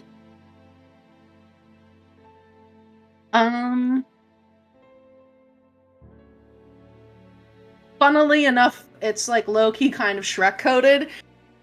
In the highest room of the tallest tower, the belfry hides. Ring the bells, and the cranes will come to take you to the Palace of Heart's Desire. Oh, it's like in Dark Souls when the demons come and they take you to Anne Orlando. Yeah, so from this you basically get that very high up in Motherhorn, there is a room with a hidden, like a hidden bell, and if you ring that bell, some cranes are gonna come and take you away.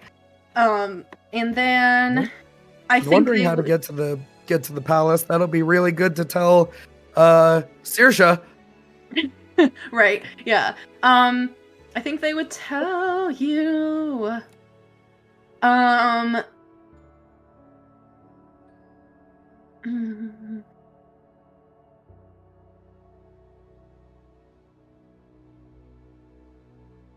Queen Mother's final gift for her wayward child.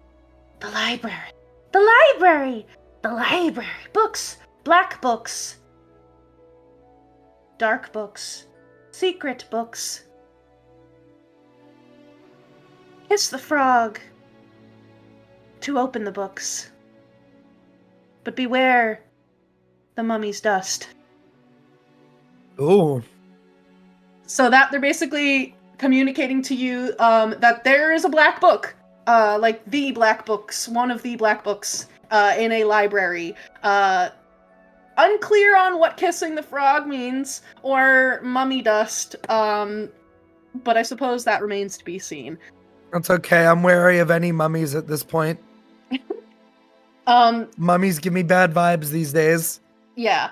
As far as the bullywugs go, like they ham it up. They make like a bajillion banners with Dawn's face on it, and then they start like distributing pamphlets where like one of their like a bullywug artist has been like drawing like Dawn like as like this like hero of the bullywugs, but like he's like giant like beefy shirtless. Yeah. And you're like, oh okay, like this particular bullywug really likes Dawn, but like overall, yeah, they start distributing like positive propaganda. Can I ask for one of his sketches like that? Oh yeah, he's like literally like, look at this book I made, and it's like Dawn on like the head of a dragon fighting like an evil dragon that looks like Bavlorna. There's like there's multiple like compromising renderings of Dawn. Whether or not they are true, unclear, but this artist certainly has a very colorful imagination. If time was a thing here, I'd say make it into a Dawn calendar, but that's unfortunate. But I'll take one of the sketches, and that's going to my book. That's I don't have a mending spell, but otherwise I would transplant it into my book because I like Big Dawn. For the Harengon, A handful of them show up, and they're willing to help. It's definitely not the full force of them, and they do come also with a letter that is basically communicating from the rest of the Harengon that the bargain that they are having in place with you is that you took their leader, and in exchange you leave them alone. And you already got your side of the bargain, so now they're exacting theirs. So the couple that come will tell you, like, we didn't really have anything better to do, so here we are. We like cracking skulls. Skulls need to be cracked, so you've come to the right place. And then I think over there they're making armor and weapons for people that want to do that sort of thing, so better than sticks. Oh, I think these sticks work just fine. And they pull out these like big fucking clubs that are made of like giant swamp tree branches. Fair enough. I could use a couple extra shivs though. I'll go see what they've got cooking up. All right. And they will go over there. I think that's everybody you had on your list. Did I miss anyone? Oh, the Watcher and Karma. On probably like the start of the final like day that you have here, you would begin to notice that there's like a couple little bats hanging from some of the standing stones that are there at like this henge. And as the course of the day goes on, like you look back at lunchtime, there's like a couple dozen more bats. And you look back in like what would be like dinner time, and you realize that like there's this dark cloud in the sky, but it's not a rain cloud, it's a cloud of bats that have gathered and are just like shrieking and screeching in the air. And they swoop down and would like surround you and probably like take you flying.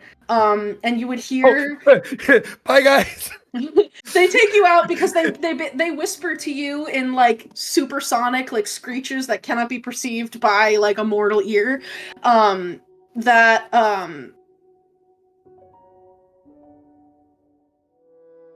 See, you had all this time to prepare this cute letter, and I don't have any time to prepare a cute little response. However, sorry. That's okay. In very like nice language, way nicer than how I'm about to put it. You would basically just get like messages of like thank you, and like images of freedom that are like projected into your mind of like a tiny little creature on tiny little wings like flitting through the forest, and then returning back to the Watcher's cave where it hangs from the tip of their tail and listens as it like tells them of like the portents that it has seen with its like gaze of divination that it is able to do. And you would also get a sense of wanting to serve a final time, sending the bats, because Karma is still technically like part of this bargain that you have with the Watcher in exchange for the picture, which is then given in exchange for getting Zybilna free. Karma tells you, like, basically it's communicated that Karma is not ready to leave yet and is having a great time with the Watcher. It's very peaceful. But that, like, they are thanking you, and they want to have, like, one last adventure with you. But in the meantime, they are sending others to aid you. So you now have, like, a massive... Well, I don't know what the word for a group of bats is, but you have one of those. What's a name for a group of bats? A camp, a cloud, a colony, a flock. A cauldron. A cauldron of bats. You have a cauldron of bats. I have a cauldron of bats. That are ready to serve. One And additionally, more like, adventure with Karma. other animals come, and, like, are there to help, but I think, like, the spiders is, like, the main, like, big, like, animal group you get. You do get some, like, bears, squirrels, like, little critters and creatures. A couple errant pixies, because you guys ran into quite a few of those. And they're like, we fucking hate those hags! We want to kill them and stab them! Yay! If you wanna start polymorphing some things into other things, that'd be great. Yeah, for sure. So yeah, for the most part, like, your letters were all received very successfully. Because that was amazing. Thank you. Is there anything else that you would like to do? Because I have something else for you, but I would like to get through the rest of what you have on your list first. I don't know where to send one last letter, so I was holding on to it.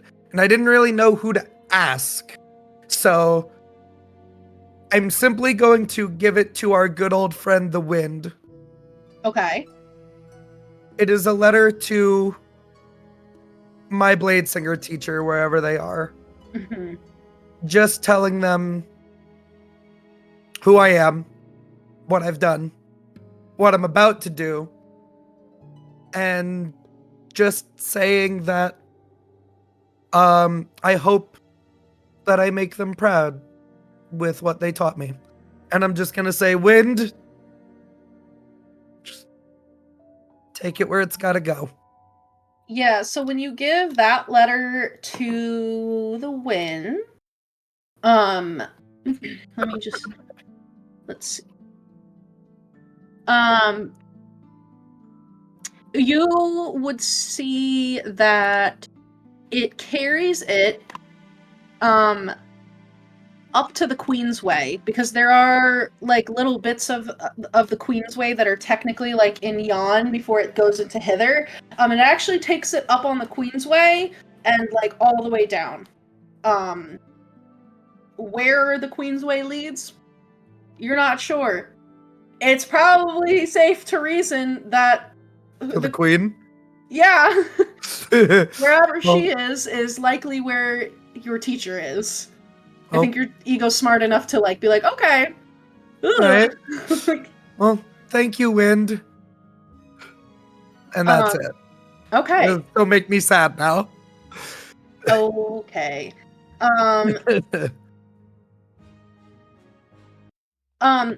So as you lay your head down for rest on the final evening, the 8th evening of this little short bit of downtime, you find yourself very quickly drawn into the darkness of sleep, but you don't stay there.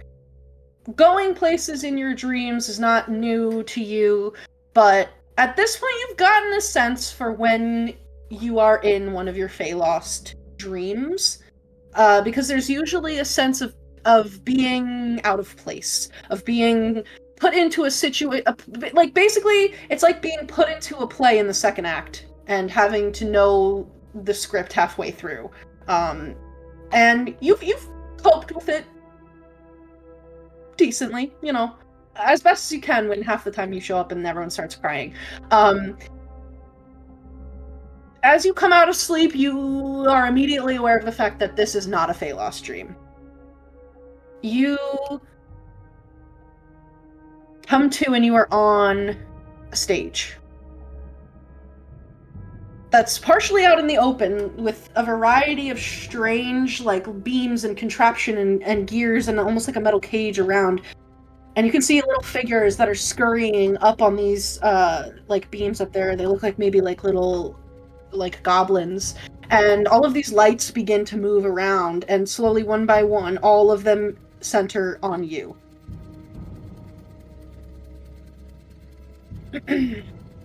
Little lamb, hag whelp, cursed to live forever unborn. What a heavy burden you carry, that thorn-stuck alien heart of yours.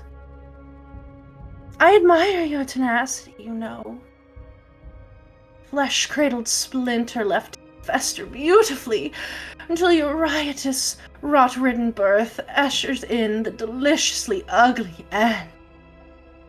Alas, you're to be plucked once again from the flesh too soon. Hag child killed in the putrid womb by hag mother, or worse, crushed to dust by the bearers of the death knell who once called you their brother in arms, a lifetime of lifetimes ago.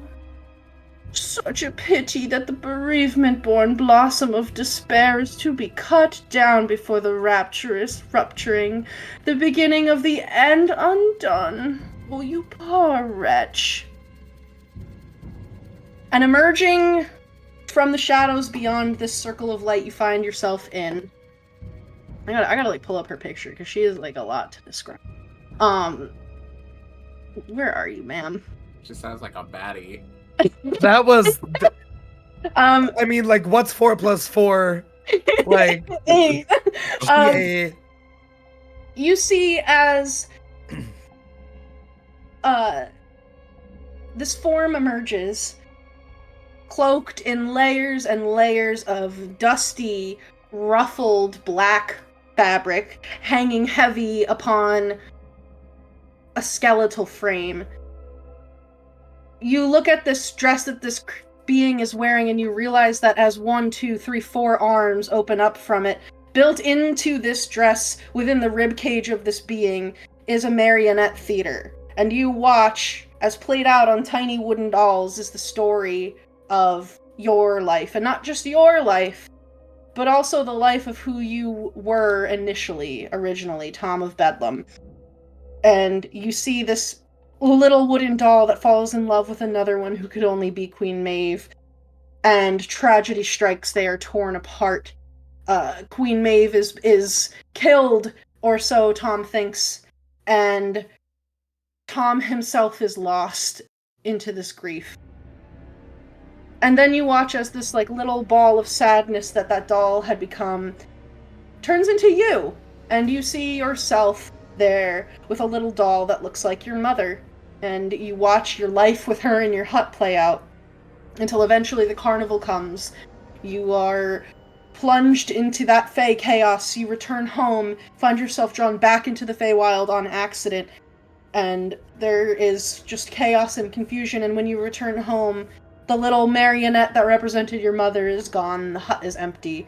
And then you begin to see all of your adventures that you have had with your friends from the carnival the second time onward being played out with these little marionettes. And then finally you see the group of all of your friends there in the shadow of a great castle on this tiny set that's built into this person's ribcage. And lightning strikes. The doll that is supposed to be Dawn does one of those comical flashes of the skeleton when a cartoon character gets hit by lightning, and only a little tin can is left. You see the doll of Saoirse slowly begins to turn white and the eyes closed, and it falls over in a perpetual sleep. You see Aurum as his little doll is fighting all of these other ones, but then suddenly 8 dolls wearing cloaks show up, and one by one they cut off his arms, his legs, and finally his head, and leave his little marionette in pieces. And you see the doll that represents Clover. And a shadow just moves in and covers her and rips her away from where she stands next to the marionette that represents you.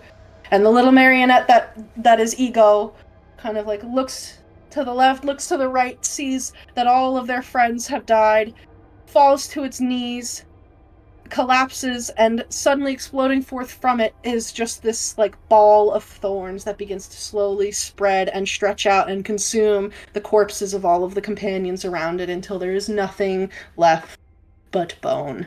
And then you hear a familiar voice, that of Bavlorna Blightstraw. Must you blather more, foul sister beloved? Your theatrics soothe the soul like poison ivy soothes bare skin. And then this figure of bone and heavy velvet curtain-like fabric says, I forget myself in the melancholy and drama of it all. Oh, the tragedy of your particular situation knows no equal. It's scrumptious. Alas, we have brought you here for quite a different reason, witchling. And then stepping forward alongside Bavlorna, from the shadows, you see the familiar face of moldered wood and thick rotting makeup of Scabatha Nightshade. You see, foul fledgling, we 3 sisters have come to you with quite a generous gift on offer. One that we suggest you take if you care for those obstreperous companions of yours. And going back to Endlin, as you can only assume this may be. Indeed, we have conferred as a coven and found ourselves drowning in pity for you. once we divined your true nature, we couldn't help but contact Maudlin, dearest big sister. Why ever had the eldest let slack the leash? But of course, Maudlin is not without her machination. She loaned us something of you, something to track you, something to watch you, something lost before you understood the concept. Bavlorna croaks. You'd see that Scabatha pulls out from one of the little pockets in her overflowingly stacked, like, skirts of rotting doll's clothes a small, soft lock of white hair wound together with a hummingbird's tongue. A tot's hair, collected in the witching hour of your first moonless night.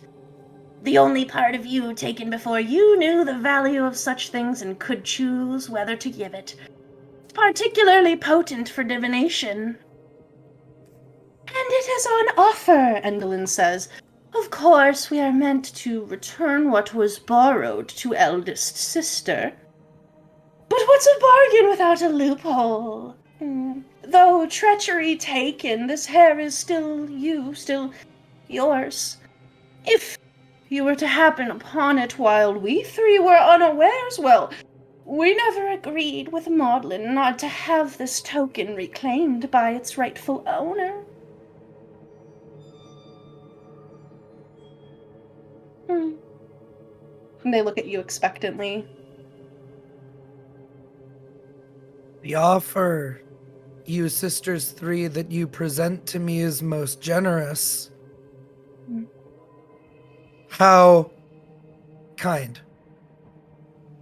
But of course, one must ask when offered, what do you want in return? Oh, so generous, child. Why, we needn't ask for much, really, just a trifling thing. I think it would be quite easy for you to offer. What we ask is to be left alone. To be unbothered, unblemished, unburdened, unharmed by you and your friends. And hither, thither, and yon. What you do with the palace, why, well, it would only be fair that the spare gets her keep. She can have that palace and rot in it for all we care. But all you must do is leave to us three hither, thither, and yon. Leave. Never return to these places. You needn't worry your little head over what happens here. Everyone is safe. Everyone will be fine. But will your friends be all right? If they engage in this battle, are you truly ready, the lot of you, to face a fully united coven? Would you risk their lives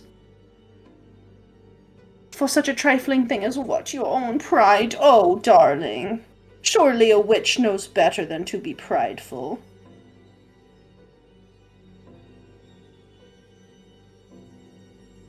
Even if I agreed, Witches of the Hourglass, their lives are not mine to risk. They choose it of their own free will. I would not be able to stop them even if I accepted.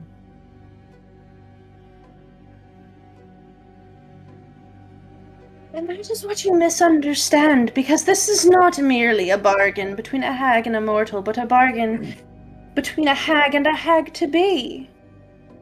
You have the power. And in fact, if it sweetens the deal, we could give it to you. Join our coven. Be one with us. You will know our power. You'll finally get to touch the darkness. And lucky for you, we three sisters of the Hourglass Coven represent time. The one resource that you, in all of your abundant power yet to be found, cannot control. Time which ticks ever onward, a sad, solemn march towards not only your inevitable end, but the end of all those you consider dear, poor little wretches. Oh, whatever will happen to them? Spring child, turned to winter rot. Warrior's son, laid low. Chosen of the fool, a fool's death. And the would-be fairy, light snuffed out. Magic. It's enough to make me weep with the beauty of it. I would so love to see that end come, but I know, my niece, dearest, little rotten whelp, you would not wish that upon them, would you? No, of course not.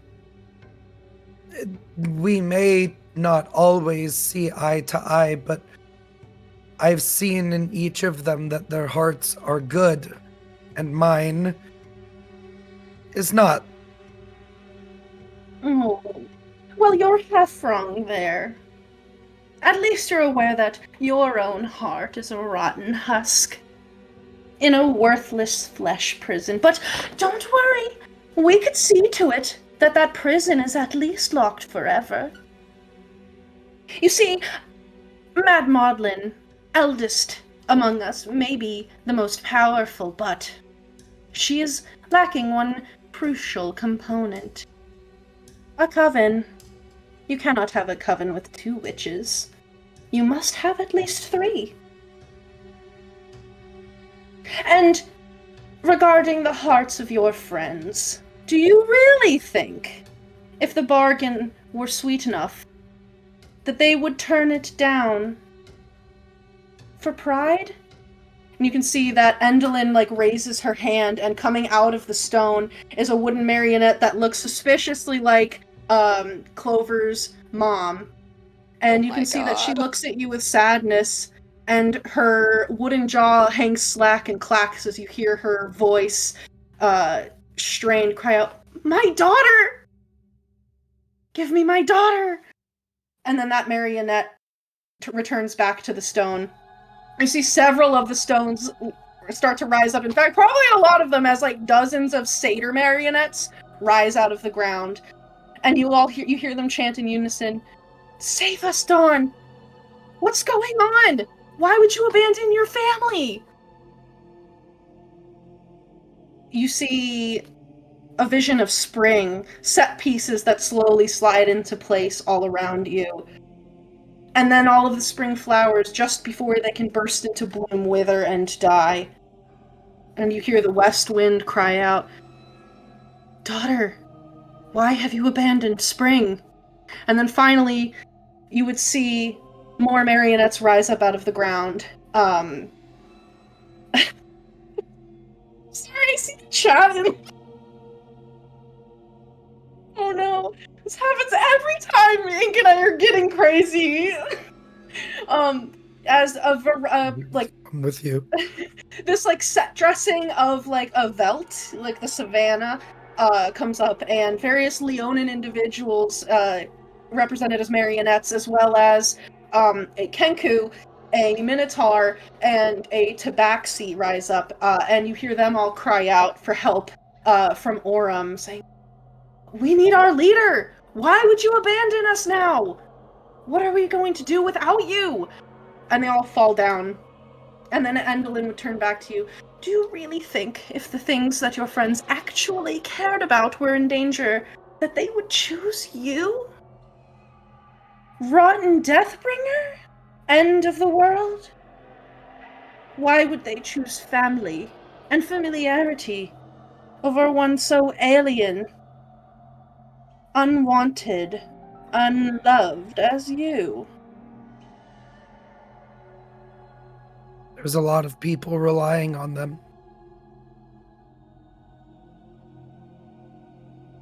So, you say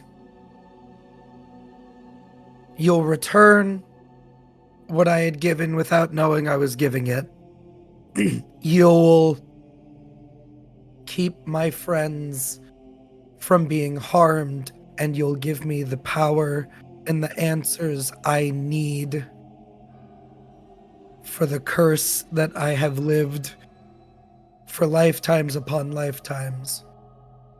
And all you ask in return is to be left alone with hither, thither, and yon. Perhaps allow me to clarify. The Hourglass Coven, the three of us, Endlin Moongrave, Scabatha Nightshade, and Bavlorna Blightstraw, shall receive no harm from you or your companions. We shall each be left with our portion of Prismere that we rightfully carved from Prismere for ourselves.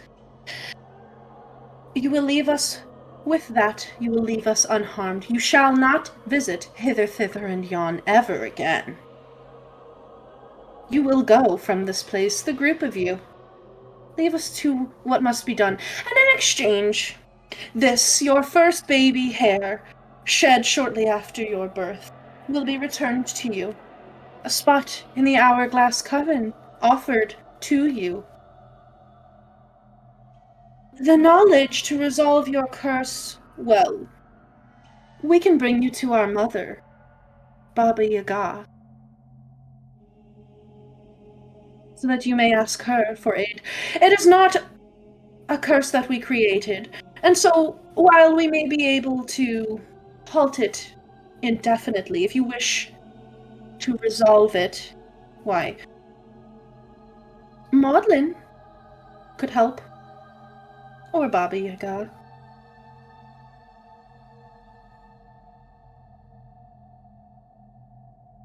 I think Baba Yaga would be enough. I've been told as such. She is the mother of all witches. She is so far beyond enough.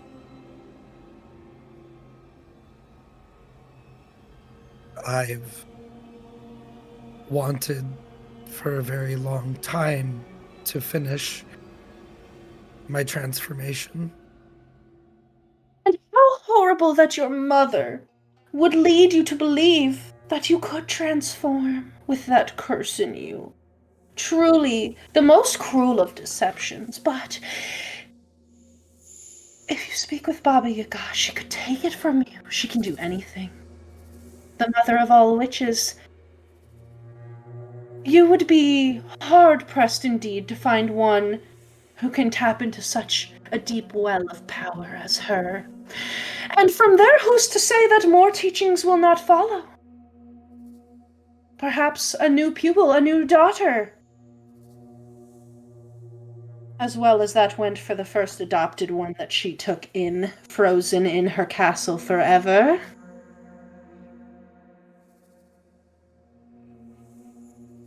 My mother was very cruel to me. She filled my head with lies and deceptions, all under the guise of a misbegotten love. Motherhood is alien and abandoned to me now, but sisterhood I have still not yet experienced. And Here it is for you.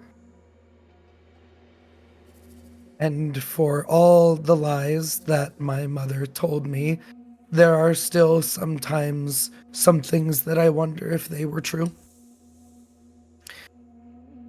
One of them, of course, being the art of the deal. I like to think I know it well.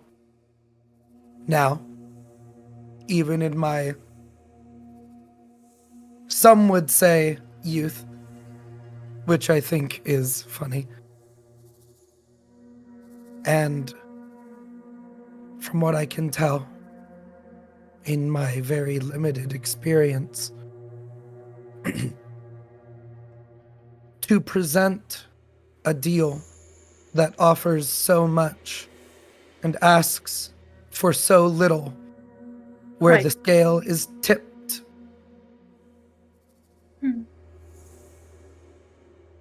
I can only believe that is because it does not factor in the weight of desperation. And I kind of walk around in my little cage side to side. You're not in a cage. You are on a My stage. little stage. Yeah. My little stage side to side as the lights follow me. If all that you want is to be left alone and you're willing to give so much for it, then I have to believe that that is something that you fear the most. And you speak of the past and you speak of the future with your portents and your divinations, but you are not the only one that has heard whispers of the future. The first we used to send one of you running, and the second we used to fight. And for you, Endlin Moongrave, it speaks of your very demise. So I believe that come this next night, let me be the shadow that falls upon your moon, the eclipse that foretells your own death. Her like skeletal face immediately drops as you say that. Watch your tongue, witchling. I've watched it. And I've said what I have to say. You will have no deal. And we will come for you, Hags 3. The Hourglass Coven has run out of time. How poetic. You know, I look forward to writing out the tragedy of your life. I think it shall make for a most spectacular show at Motherhorn. For you see, child, you might have gathered information about us, and you may have gathered allies. But you're missing one thing. Power. You don't have it. You'll never have it. And with our power, I shall see your tongue ripped root and stem from your mouth and nailed above the door of my castle. We'll see your bones boiled into soup broth, and we will drink of it merrily. We will feast on the flesh of your friends, bake them into cookies, crush them, wipe them from existence. No one will know that they ever lived. No one will ever care again that they died. Everything that they ever cared about, we will crush. And you will only know death, sorrow, loss, grief. Because that's all you deserve, you vile abomination. How dare you turn your nose up at our generous offer! You will regret this.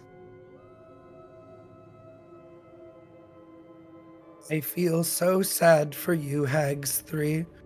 And trust me, I know sadness well. And there is not a greater despair than thinking that the trumpets of victory are playing for you.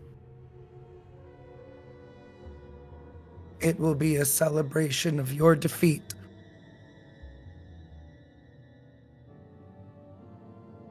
So confident. So cocky. So... Oh. What's the word, sisters? Bavlorna says, irritating, and Skabatha says, I think it's called delusion, youngest sister. Ah, yes, you're right. Delusion. You are delusional. But I am generous, and I am kind.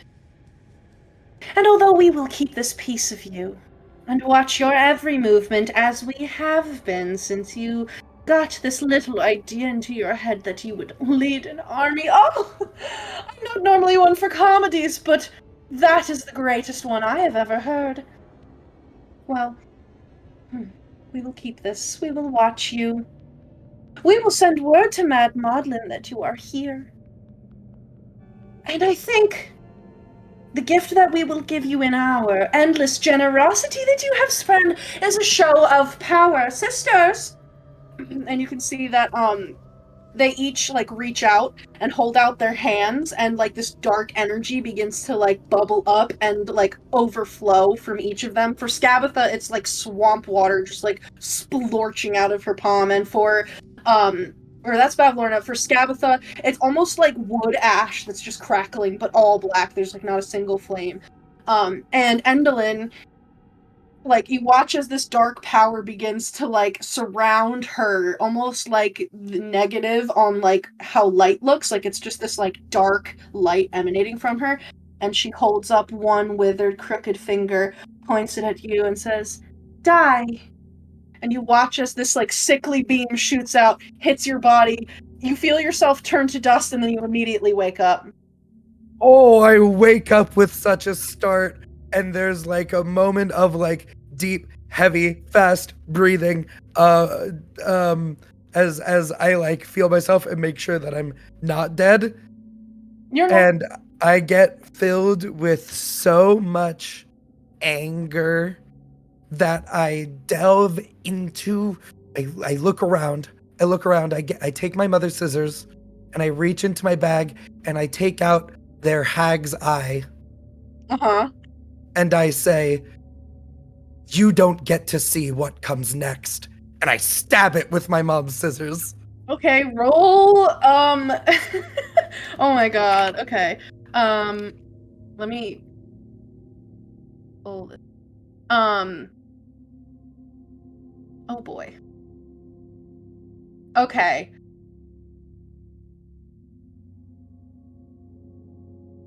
Roll roll a charisma saving throw. Ah! Ah! We do have chat rewards if you need them. You do That's- have tons of chat rewards. It's a 19, but just on the off chance that it's a 20, I'm gonna use my D12 inspiration. Okay. Oh, there it goes off the table. Say lovey. One more time. Ah.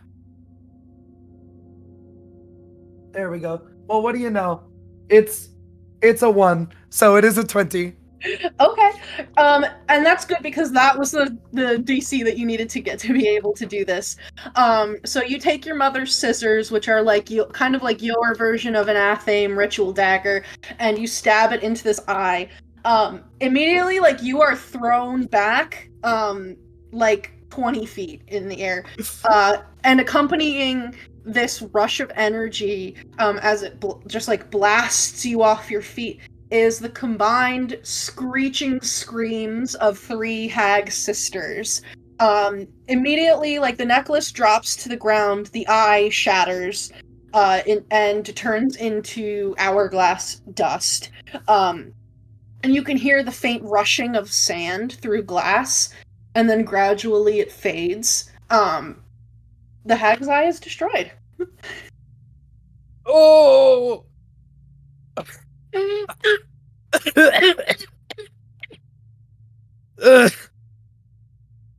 I sit up. You hear, like, the fading whispers of their offer slowly echoing and fading in your mind. And the dark magic that was held within slowly dissipates around you like sand sliding through the neck of an hourglass. Soft, unmoving, inert.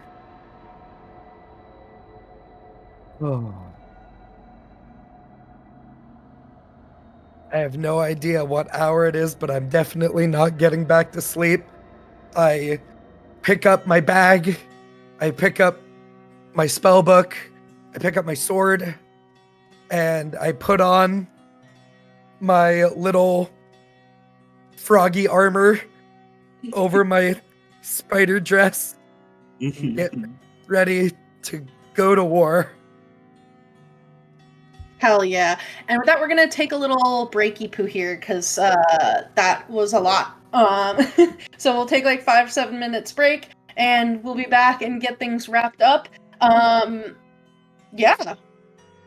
Oh boy. Oh boy. BRB I fam.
Welcome back.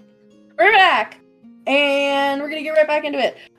So after the 8th day of downtime passes, before we get to that, anything anyone wants to say or do?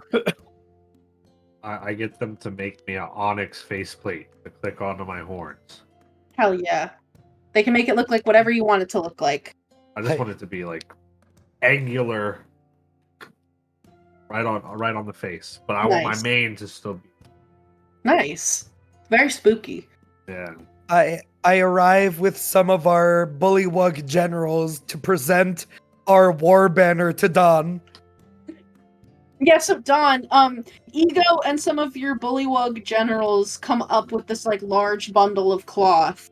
And as they unroll it before you, you can see that it is this banner. I think you said it was gold and green. Gold and green, yeah, it's a green background. And it's a gold embroidered satyr head with the Witchlight monarch crown.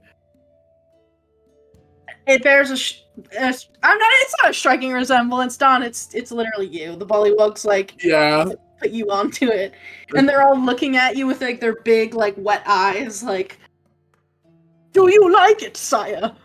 Oh wow. We had this prepared custom by our best seamstresses in all of Downfall. The request of your friend. This is... He's speculating it over. This is a lot. We need to be able to see where our army is on the field of battle. That's so cool. I do... That is a good point. You really did stitch every sweat drop on this, didn't you? Oh, it's sweat. Diamonds. We spared no expense. Oh my god. Wow. Thank you. This is a very good job. Oh, you are most welcome, sire. And what shall be our reward? A great party after the fight is done. Huzzah! Huzzah! And all of the Huzzah. bullywugs are like, huzzah! And then the Koreds are like, did you say party? Right now? After. Hey everyone, there's a party! After. After. There's a party after, so don't die.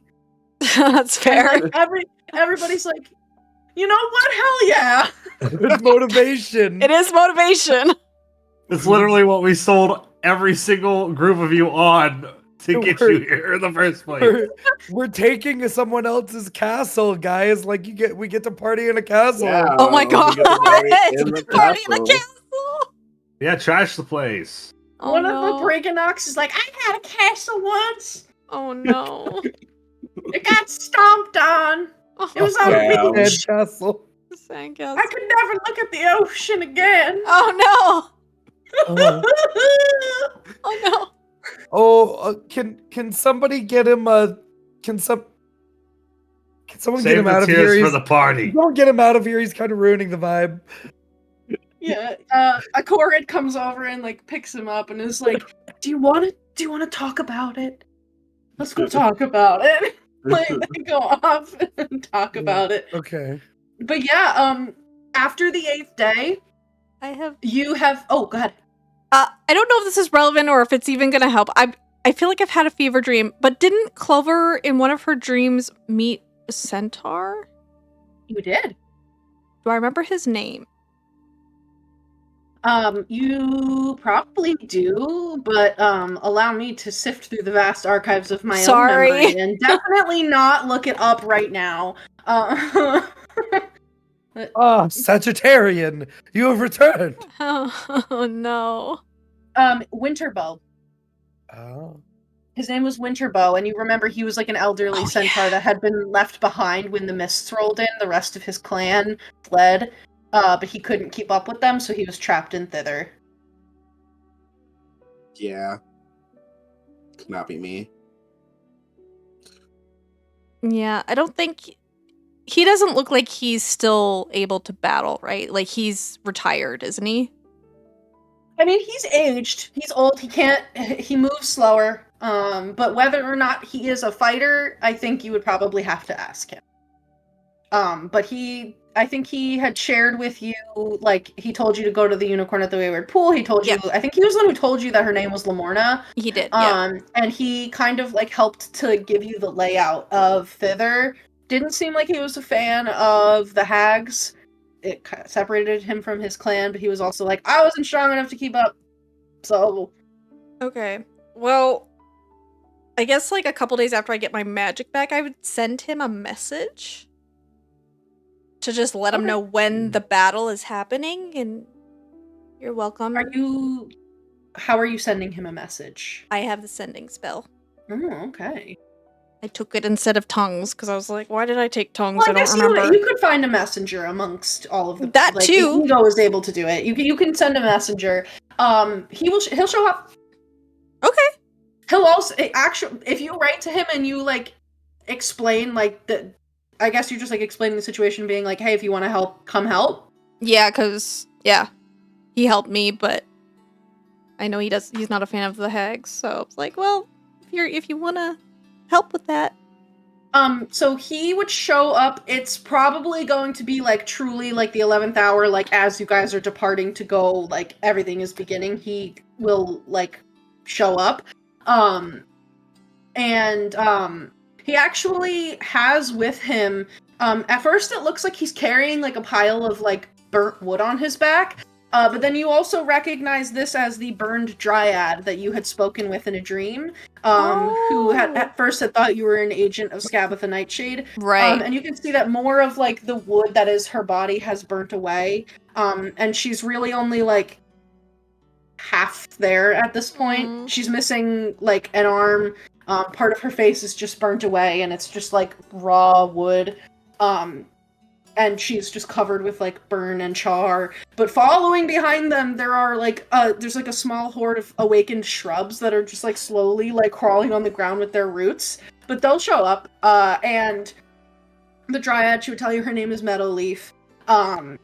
Like, she'll remind you, like, my days are numbered, like, this is gonna just keep going because, like, my grove was, like, burned and cut down and I have nothing left. So I might as well go out fucking with the ones who did this to me! That's valid. Oh my god. I forgot about her. Oh my god. Yeah, and Winterbow will tell you that, you know, like, he isn't as strong as he used to be, and he's not as fast as he used to be, but if he can help, he will. And I think actually when Winterbow sees, like, the banner that you guys have made, like, he actually will offer to be the bannerman, and basically, like, he's not necessarily a combatant, but is taking, like, a very important and dangerous job. Yeah. And he knows that, like, he's like, I'm less likely to get cut down because I have 4 legs, not 2. Yeah. Can trample them, yeah. Yeah, so... And he, like, probably has, like, a very old, like, clearly, like, kind of rusted, hasn't seen action in a while set of, like, armor, like, centaur armor that's, like, part horse armor, part people armor. Yeah. And, like, probably this, like, old helmet with, like, a big crest of like, that kind of, like, mohawk, like, hair that on the back of it. And he's the picture of an old soldier. Fuck yeah. I am... This is out of character. I'm thankful for the help. You are a centaur, though, so I do hope the worst for you, because you're part horse. Oh my god. Thanks for coming. Fuck you specifically. Hey, maybe if he gets the back half, like, cut off in battle, he'll just be a guy with horse legs. Oh my He'll god. just be a horse satyr. Yeah. And that's acceptable.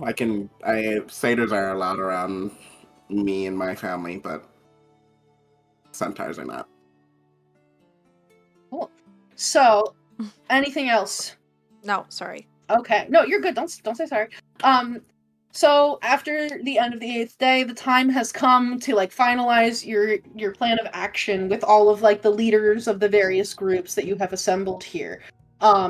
So yeah, like, who do you want where? How do you guys want to do this? So you can get granular and be like, these people are going here, these people are going here, this guy's going to be there. Or you can just be like, everybody's going on the field, you know, whatever you want. Whether it's, like, recon, they're, like, the vanguard, the aerial support. Like you've got flyers, you've got people that can swim in stone, you've got people that are tiny and move at rapid speeds.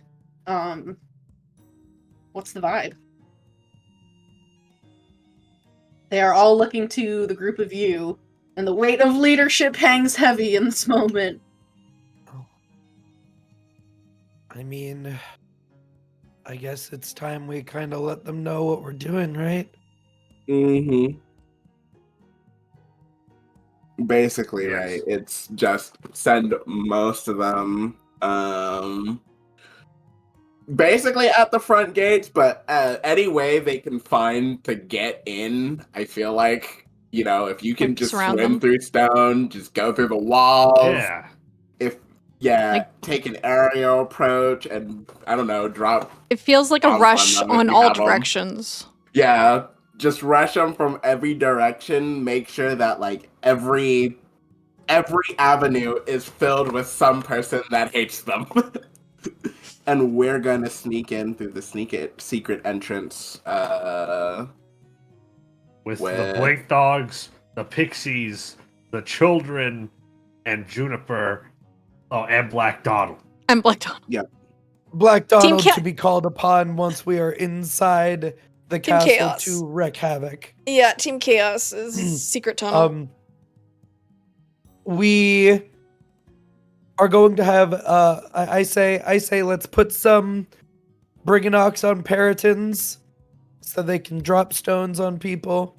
Drop big rocks.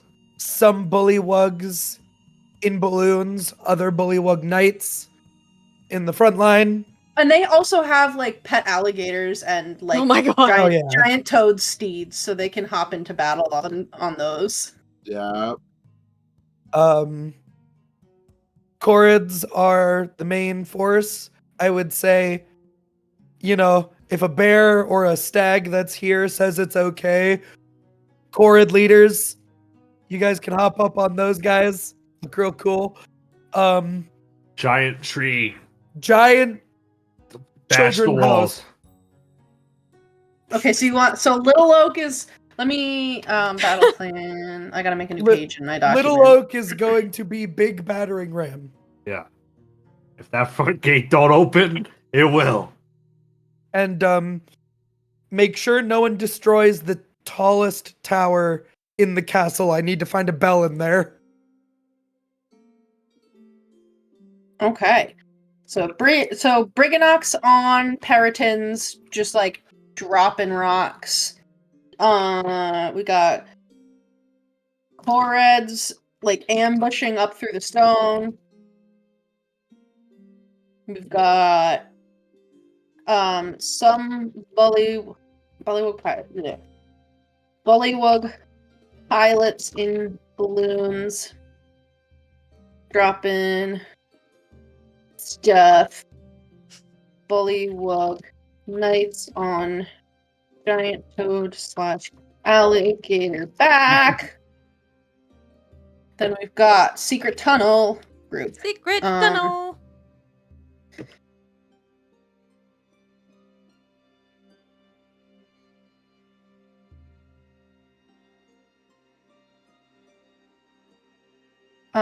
Secret tunnels, kids, pixies.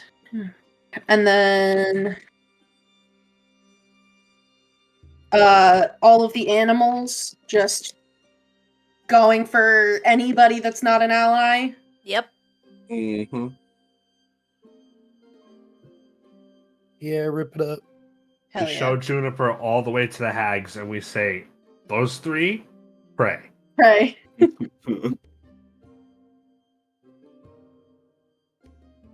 Perfect.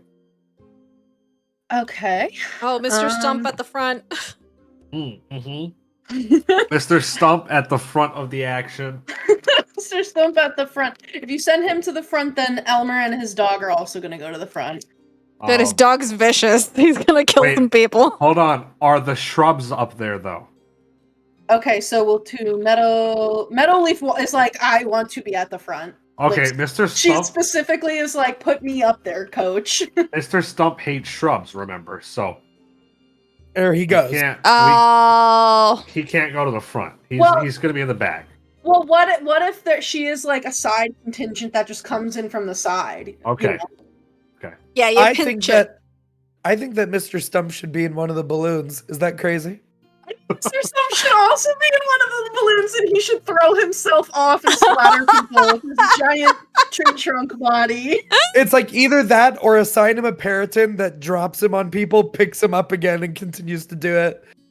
He's just smiling the whole time. Would Yeah. Mr. Stump like to know, like, the freedom of flight? Yeah. Like, would he want that? Yeah, do He's it. about it. He's about it. Can we give him some like iron pants You to can- protect his buttocks? The Koreds will, like, literally encase him in metal if you want. Yes. They can even, like, they'll He's Give us a some armor. He's a reusable catapult boulder. Absolutely. Mr. Stump's like, I already got chopped down once, so getting dropped out of the sky, I've never done that before, but could it be so bad? It sounds great. Yeah. It's perfect. So, Meadow Leaf and her shrubs at the front. Elmer and the Shadow Mastiff at the will also. Elmer can like shoot webs and shit. And It's true. He's maybe- like Spider-Man now. maybe he could like be Spider-Manning around, and the Shadow Oh my Mastiff can travel God. through shadows, and this particular realm is particularly shadow filled, so they can just be like the little strike force, like coming in from all angles. When Mr. Stump drops on somebody, they web him to the ground. Oh, that's brilliant. Yeah. Yeah, there we go. Yeah, just web people. All right. Let me just. I have like so many people. Okay. The Harengon, just part of like the general Kored Briganock army. Yeah. We got to make sure we have a musical troupe in our army as well for the morale. I feel like a lot of the leaders would respond to you by being like, if you want music, like, they will all give it to you. They don't even need like a musical contingency. They just need one person to kick it off, and everybody else will take it from there because they literally all love music. Perfect. The music is the most important part. They're making music by hitting people with stuff. Good. And then Oh you my said, God. for Little Oak, the treant. That's our battering ram. Okay, so you're basically gonna have like the army like clearing the way, and then Little Oak is gonna like come up and like bash in the front doors of the castle. Yeah. Yeah. Absolutely. And then from there, the rest of the army should be able to support. Outstanding threads, your 3 guides, Molliver, Elkhorn, Star. Is Star gonna be with the kids? Is Star protected like the kids, or will Star just splatter? Why don't you find out? No. No.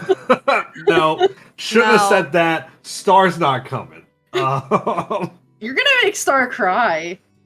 Like, okay, for the rest of the kids, it's like different. Like we promised. You're like, we don't give a that fuck about one- those kids. We promised Well, Star's yeah, mom. we promised that his mom to get him back home, so we can't really risk them pooping off to who knows where. Not Okay. to say that they can't join, but they definitely can't be in a super dangerous position. That's fair. What if we told Star to stay in Little Oak? Or no, I have a better one. Why don't we have Star protect the inn? Oh, Star protect the inn. Yeah. Because a lot of the folks at the end of the road, a couple of them like Joy. I mean, Joy could fuck somebody up if she needed Sure. to. Like she could unclip the earrings and go at it, but she's not necessarily like a warrior.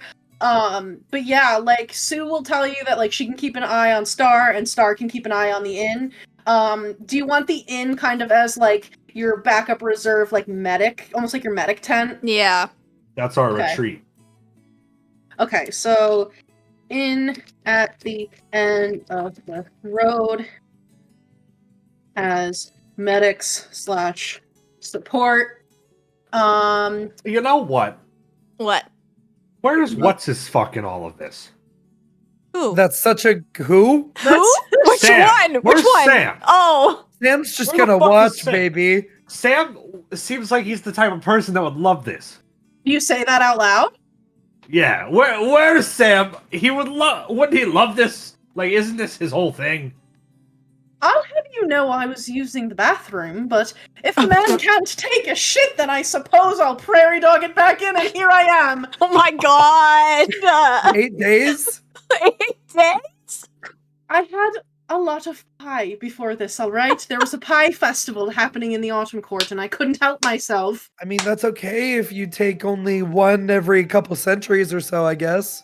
I shit normally, thank you. This one was just a bit abnormal. It was a lot of pie. Are you gonna fight, or are you just here to say hi? Would you want me to fight? Do you want to fight? I love a good tussle. This is a whole war. So, Water's sad. Everyone is sad during a war. they're gonna be partying as soon as they start singing. It's singing till the end. Yeah, we're going and singing. Well, if you need a fiddle player, I could do that. That'd be good. That could motivate them. Am I required to be a part of this war? I'm curious to know what you all have done as part of this unspoken bargain that we apparently had in place to warrant my participation in the war. Or are you looking to make a bargain with me for my participation in the war? What if we thought just- you would what enjoy if- it? I don't know. I mean, we're offering fun and adventure. What if you just waved Dawn's flag? I mean, I'll The standard bearer. I would love to grasp Dawn's flagpole. Okay. I saw it coming Hey. from my I window. think that job has already been taken, and for being honest, it's a little boring for me. Hey, And Sam, play music. What? I have a question. I have answers. What would happen if I ate one of your hairs? I don't know. Would Oh, you like to find no. out? I have hair all over, so you can take your pick of where it comes from. You know, sometimes one of them just gets caught in your mouth and you're, Would the deal a flesh trumpet, if you will. would the deal for this scenario, your end of it would just be seeing what happens after? You eat one of my hairs, I see what happens? Yeah. No. Hmm. I'd give you a hair of mine to eat.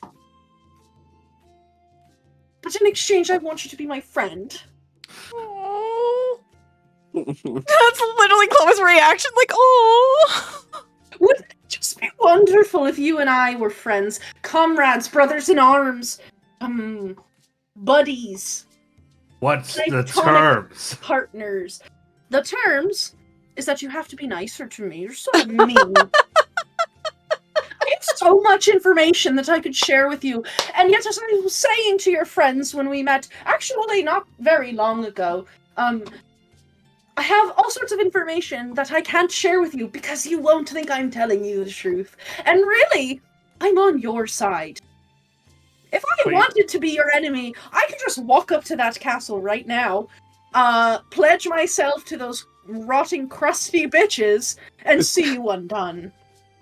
But you told me that I was smart for not trusting you. Oh, certainly! I didn't say you had to trust me, I just said you had to be my friend. Do those have to...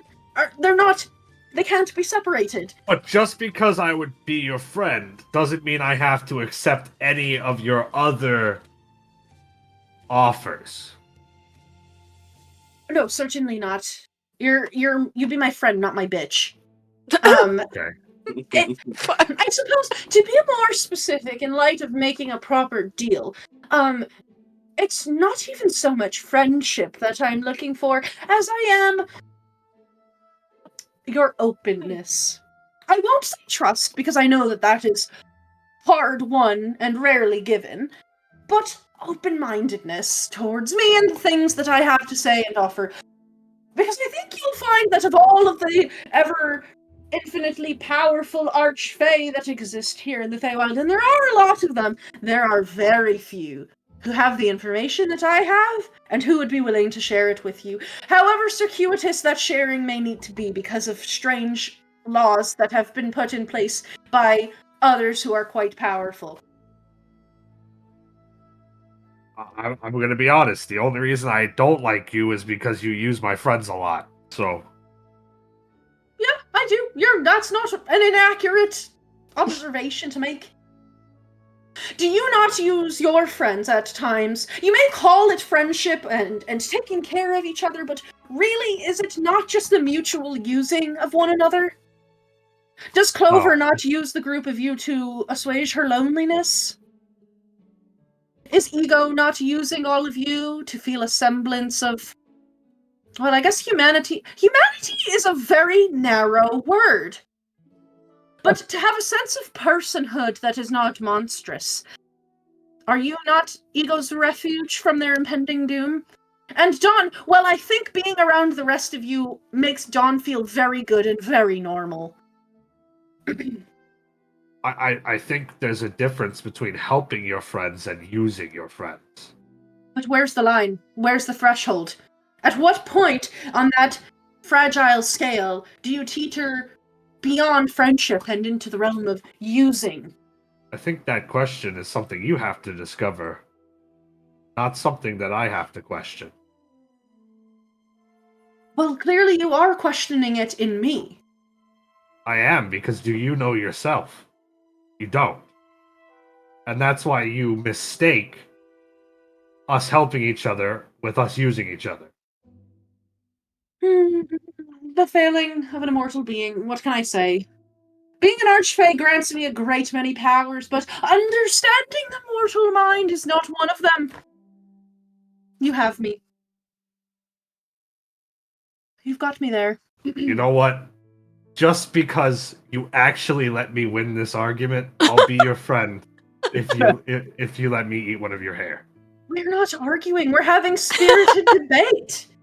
And it's a thing that friends should do, right? They should challenge each other. Oh my Especially God. when they have different ideas. No. We're not Yes. friends until I eat the hair. I get to choose where it comes from. Oh no. That wasn't part of the deal initially. You, in fact, said I got to choose where it comes from. Let me choose where it comes from. And I will give you information about your father. Oh my I don't God. need it. I already talked to my father. We've been over this, Sam! Then perhaps I could offer you clarity about the conversation you had with your father. That a perspective that you may not have considered. I get to choose the hair. I give you this information. You eat the hair. You remain open to my... Sam. Why do you want to give him your pube hair so bad? Exactly! Yeah! I said it was pube! I said it was pube! Oh Clover, close your ears or keep them open. Let me taint you. Listen, I need you to understand that for the last... It's been the equivalent of months for me. I have been dealing with Saoirse. Just her in the betwixt. Dove's there too, but Saoirse's a lot. And, frankly, I just, really want to get my rocks off somehow, and I think this is the final straw that will break the camel's back and let me do that. So... I pick the hair. I give you a little bit of information. You eat the hair. We'll see what comes of that. It has to be clean. So I wash it first. Yes. Alright. And then you remain open to the concept of me. Now, am I gonna eat this hair and nothing's gonna happen? Well, I don't know. You're a sponge. Anything could happen. Perhaps you'll gain the infinite and limitless power of an archfey, or perhaps you'll get indigestion. Maybe you'll get appendicitis from it. Maybe it'll make you fart. Maybe it'll make you bust. I don't know. Oh my god! Clover closes her ears again. Iga's just laughing. It's the eve of battle, and we're talking about farting from eating pube hair. If this helps us with this fight, it would be huge. Well, I feel like you're gambling a lot on the power of an ingested hair. You could instead just ask me to do something to help you. But if you want to try the hair, I mean, I would prefer that because I would like to see what happens knowing that you are Sam, what you are. Yes. I'm going to be honest. The last I time love I that asked you about to you. help me, Yes. I asked you to put my compass back. And you would do nothing to help me in that scenario. Other than give me an ultimatum that you knew I wasn't going to accept. What is the point of a deal if there isn't any risk? If the terms aren't amenable to both sides, what's the point? If you win from what you give and what you receive, then what does that leave me but twice the loss? You have to understand, a deal isn't made simply for the exchange. A deal is made because it's hard. Sometimes the most precious things are the best things to give in a deal. I could ask for your eyes. I could ask for half of your lifespan. I could ask for your firstborn child. Or, well, I could ask for your strength, your constitution. I could ask for the life of your husband. But I don't. Because there are plenty of other fae that you meet that will want that from you, because they hunger. They want to know what it is to be mortal, and I do too. But ripping you apart, leaving you in pieces, physically and emotionally, I don't think it's the way to get there. I've seen that.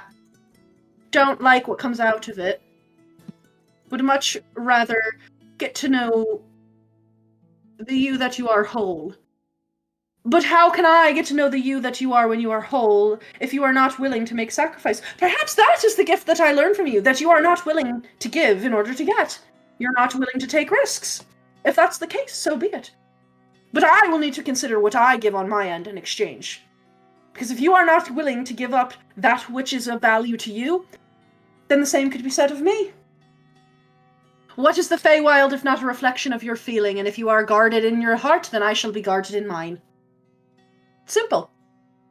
I'm not gonna lie to you, I also just didn't even think about asking you for any sort of power at all whatsoever. Well. I don't even know what that would entail, and I think, if anything, I've gambled up to this point, so I think gambling on a hair...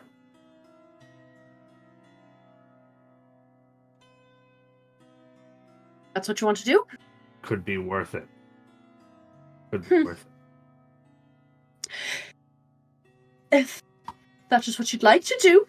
Just keep in mind, when you're picking what hair, I am your friend now, right? So, keep that... Well, are we... Is the deal that we are friends, or is the deal that you remain open to myself and the information that I have to share and all the things that I am?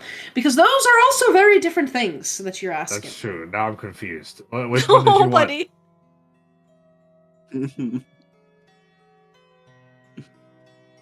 It would be nice to call you a friend. Dawn's my friend. Are we? That in the background. I'll be your friend, but you have to take that into account when you choose what hair. I mean,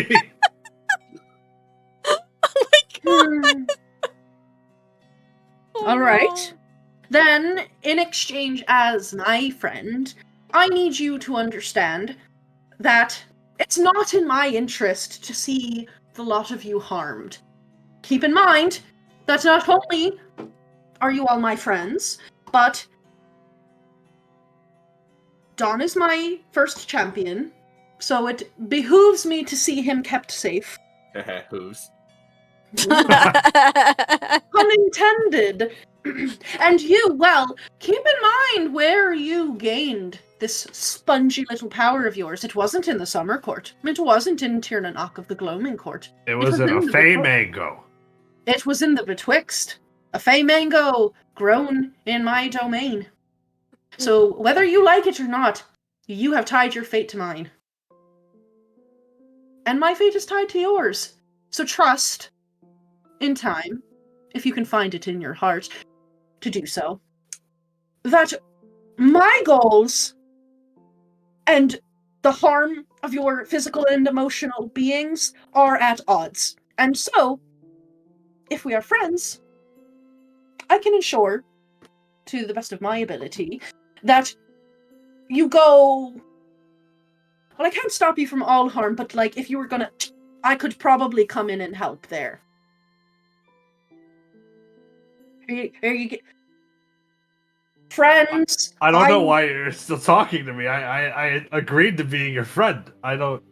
And I want you to understand. I want you to understand, really, in your little noggin there. It's actually quite large. But I want you to understand, because I know it is going to come up later, because I have seen into your mind and the way that it works, Mr. Aurum, that the things that I am attempting to achieve are not intended to harm any of you. And in fact, I shall always try to avoid it, because I will freely admit it, I like you all. I find you entertaining. It takes a lot for me to get entertained, truly, at this point. Like, have you ever seen, like, a dog that can push, like, a little ball around at a circus? Like, that's amazing. But then once you've seen that, like, 100 times, it's not really exciting anymore. You could hear the best bards in the world, but eventually it's just boring. But a lot of you, I think, might be special. And so I would like to keep you around. And so I hope that you will ruminate on my intentions, maybe? I don't want to hurt you, that's all I'm saying. We can have the deal. I give you a hair, you can eat it, see what happens. I can give you a little bit of information about your father. And I get to pick where the hair comes from. Clean. And with knowledge that I am your friend, so And you the can be a knowledge little that- nicer. We are coming out of this bargain as friends. I didn't say nice, I said friends. Are friends always nice to each other? Because I have seen the opposite many a time. But your request specifically was that I was nicer to you, and in doing so, in being friends, I was to be nicer to you. Yes? Is kindness a better word? Acting in the spirit of kindness? Acting in the spirit of friendship? You needn't be nice to me all the time. I'm not going to be nice to you all the time. But to understand mutual kindness? Is that the term of our friendship? Is that agreeable to you? Sure. All right. You have a deal. He spits in his hand and holds it out to you. Yeah. It Many in people my would hand feel and about hold it that. out to him. I think you should know. Your father was mine. What do you mean? I'm confused. Your father pledged himself to me. Oh. He was a great warrior. You know, he actually, he did this thing called spell jamming for a little while. And he could actually travel, he traveled to many places and across many stars. And he saw things that would likely be considered unbelievable by most nowadays. And then some shit hit the fan here. Didn't love the direction that it was going. Wanted to make sure that certain protections were in place for certain individuals who may be vulnerable. And so I hired your father and a bunch of others. your father served me, not the way that Don does. It was more an agreement. Funnily enough, I offered him the protection of his firstborn child in exchange for his service. Oh my And so god. here we are. Oh my God, my- son! Oh. I've been wanting to tell you this whole time, but I needed you to agree to it. And so your father, the reason that you were able to meet with him, Aurum, is because he lives on. He may have been slain by the Wild Hunt, but the beauty of those who are entangled in the magic of the Fae is that the flesh may die, but the spirit endures.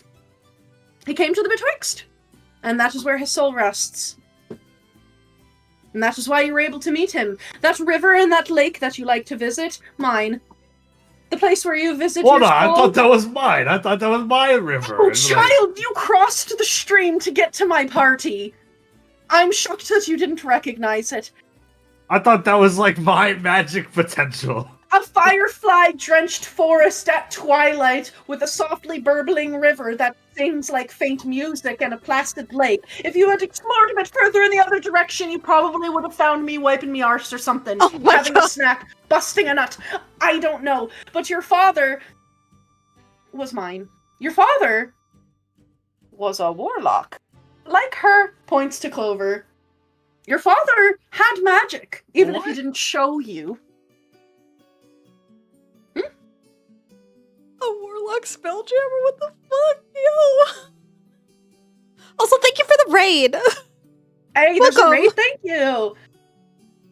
So yes, I knew your father. He was a dear friend of mine. And I can say that with 100% confidence and understanding of the relationship that he and I had. Was one of deep friendship and mutual understanding. And when he passed, even though the Wild Hunt killed him and really just exterminated his physical form, he had need to say the... You He did had... not add that part. I'm being important here. Everyone stop giggling. He had the deep fortune of having his soul pledged to mine.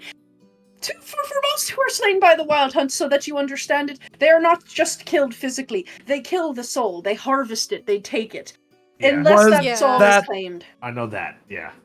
That was gonna be for me. So I don't know if you can answer this question.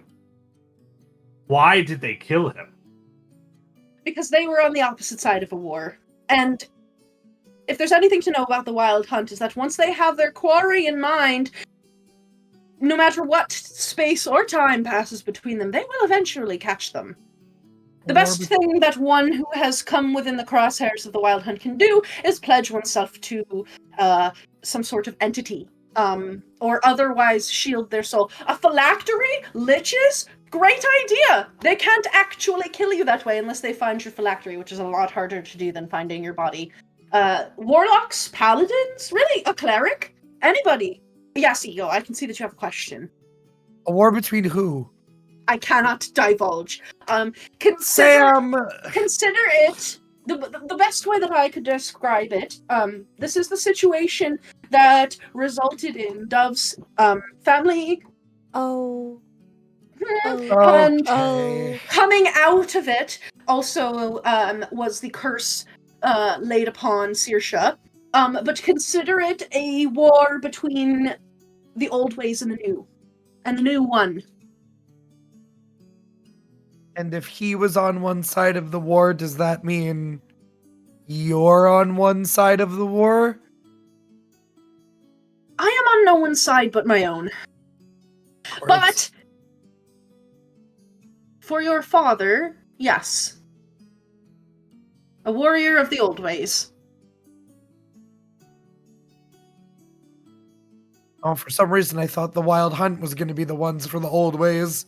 So the new hired the Wild Hunt? Contracted them In the as assassins. Feywild is known to be very powerful. Specific names. You know them. Of them. Titania. Mm-hmm. One more. Uh, A title. Baba Yaga? No, the she... Archfey. The Archfey. Well, Baba Yaga is an archfey. I was just But You said she's titles. Baba Yaga and the Hags are on no team but their own. No, I know. You just said powerful people. I said Titania Queen of first. Air and Power- Darkness. Exactly. There we go. I got And it. what Air and do darkness. those two have in common? They don't like each other. Other than that, They're Women. they pres. Wow. Strong. other than the fact that they are strong. Why are they strong? They're archfey. Because they own. They're leaders They- of a court. A court. Exactly, Dawn. This is why I chose you. This is why, Dawn. You are the only one with any sense among this group. Thank you. I could kiss That's you not on the mouth. true. I'm just sick. I knew that. You, Ego, you are excused. You just came out of a very rough situation. Don't worry, I saw that too. Wait, so Oh my there was a God. court. There was a court that isn't a court anymore. An uncourt, if you will. An accurate statement. So was my dad working with that court? One could surmise. He was a knight Mm. of a court that no longer is. Mm. A court that may have been including Dove's family. What a statement! I cannot confirm or deny. I have no idea, and I cannot say if I could. Even if I wanted to, I can't do it. Dove is the surviving Princess of princess the Uncourt. of the uncourt. Can And the your court be- father was their retainer. Can the court be brought back? We still have Dove. The statement that you just made, Aurum, is paradoxical. At least as it concerns that group. Because they never never were. Not a court, no. And so, what would those two sisters of light and dark, who lead two of the strongest courts, well, why would they take issue with one that never was?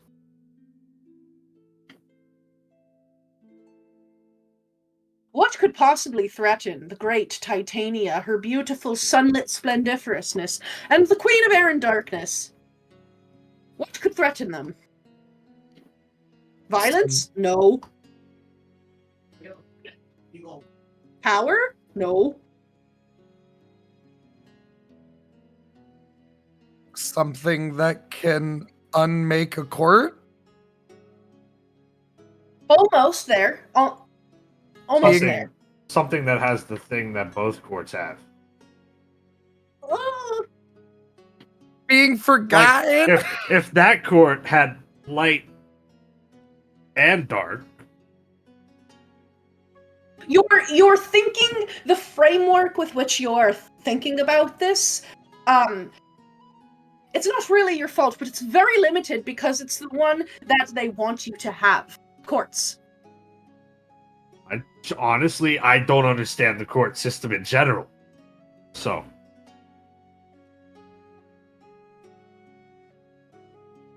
Court. Mm-hmm. Collection of archfey, grouped under a certain ideal, power and influence many types of fey. They take a domain of delight, but the courts are a collection of domains. Oftentimes, a consolidation of power, a framework of thinking. An idea? Bingo! Oh, she gets the gold star. That's the threat. An idea. This is why I like the lot of you so much. You're just so smart. thanks. Good job, Clover. You did all right. She does better than all right. Don't belittle her like that. She's I a didn't star. belittle her. She is a twinkle of light in the vast dark. That's generous, Sam. Thank you. It's not generous. The Fae can lie, but it's boring. Okay. Anyways, But what? long and short, is there anything else? Well, what was the idea, or is it just an idea in Oh. general? I guess that's true. If Oh, it's an what could- idea that led to all of this, I'm sure it's something that can't easily be said. In fact, it is that very idea that has been magically banned from being said by all of those who are involved. But luckily, how fortuitous, none of you were involved. They wanted to unite the courts. We're outside of this is outside of courts. I suppose you could consider it like that in a way, but there's a fatal flaw in that statement. Undo all of the courts. That's what I was thinking I'm too, so yeah. proud of you! Make it so there's no courts. What better threat to a framework than a The hammer? lack of the, yeah. A new idea. Unmake the courts. That's a court that never was.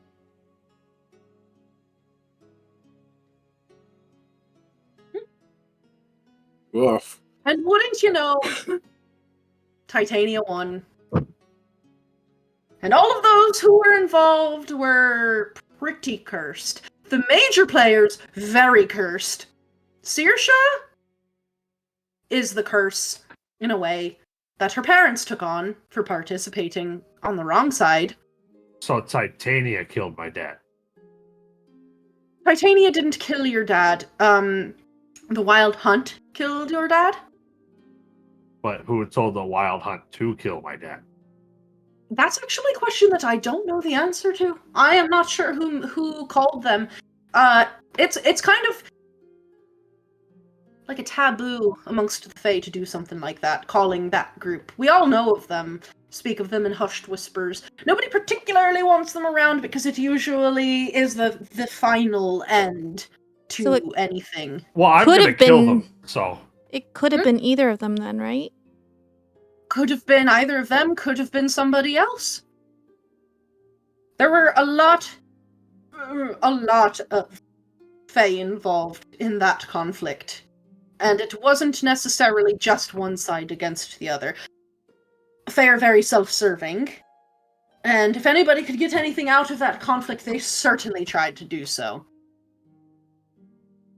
And that is just knowledge I genuinely don't have. Although if I did have it, I probably wouldn't be allowed to say because of Titania's curse. But there you are. You figured it out, an idea to topple an empire.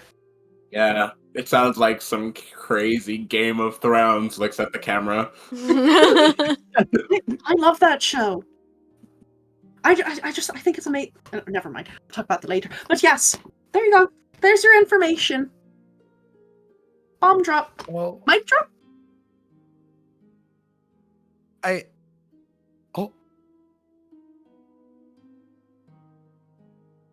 Well, I suppose our What? next step is to get this thing done and live long enough to make use of it.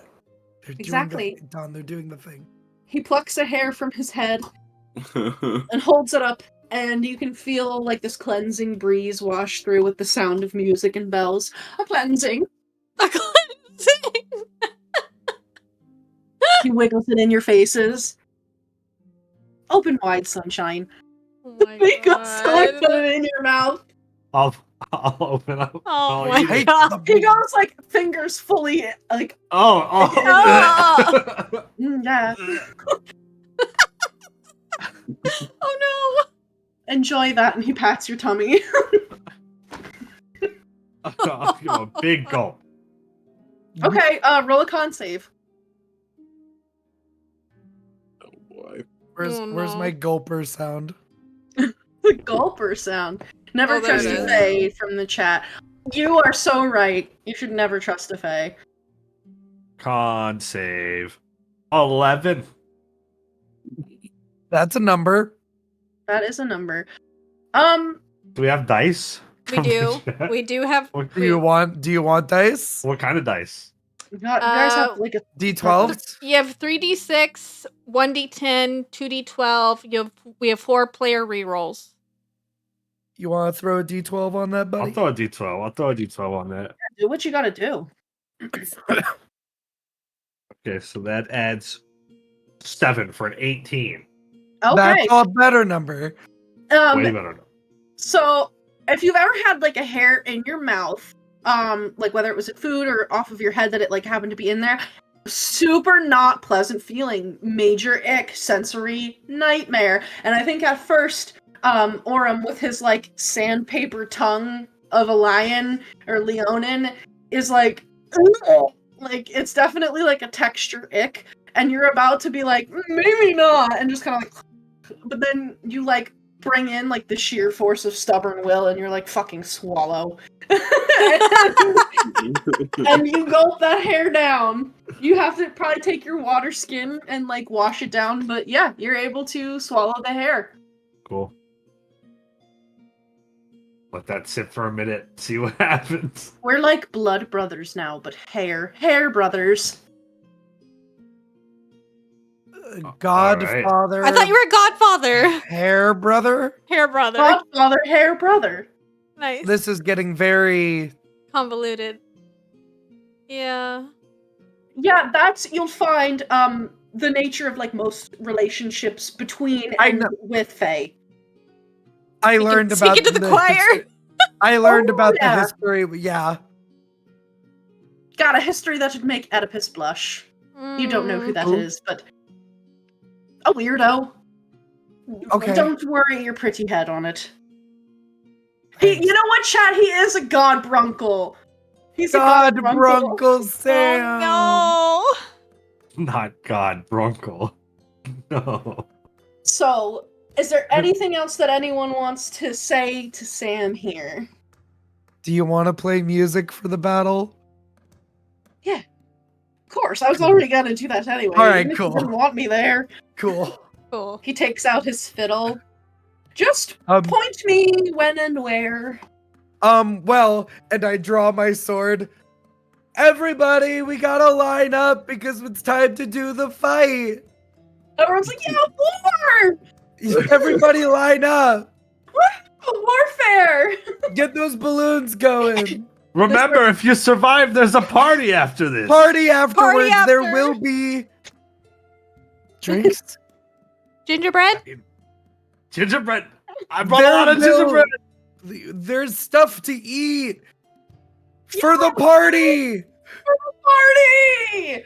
And, yeah, without further ado, the battle will commence, and because we are overtime, Jamie, I apologize. I'm gonna end We us gotta there. sneak into that tunnel, yeah. Yeah, you guys. So we will commence at the battle/tunnel sneaking next week when we come back for the Wild Beyond the Witchlight. But that is where we're going to draw into tonight. So as always, thank you to my lovely players for joining me on the storytelling journey. I missed you guys. It's good to see you. Thank you to those of you who are watching now or in the future. We love having you here. Thank you for the raid. Thank you for being active in chat. We love seeing all of your commentary in there. It always gives us a good laugh. God Brunkle is great. So yeah, thank you for your patronage of our channel. Thank you to Little Dragon Corp and Cardboard Castle Games, our sponsors. Check them out. Check us out on YouTube. Join our Discord. Am I missing anything? Thank you to Suncraft for the music on this one. Anything else? That's it for me. I think that's it.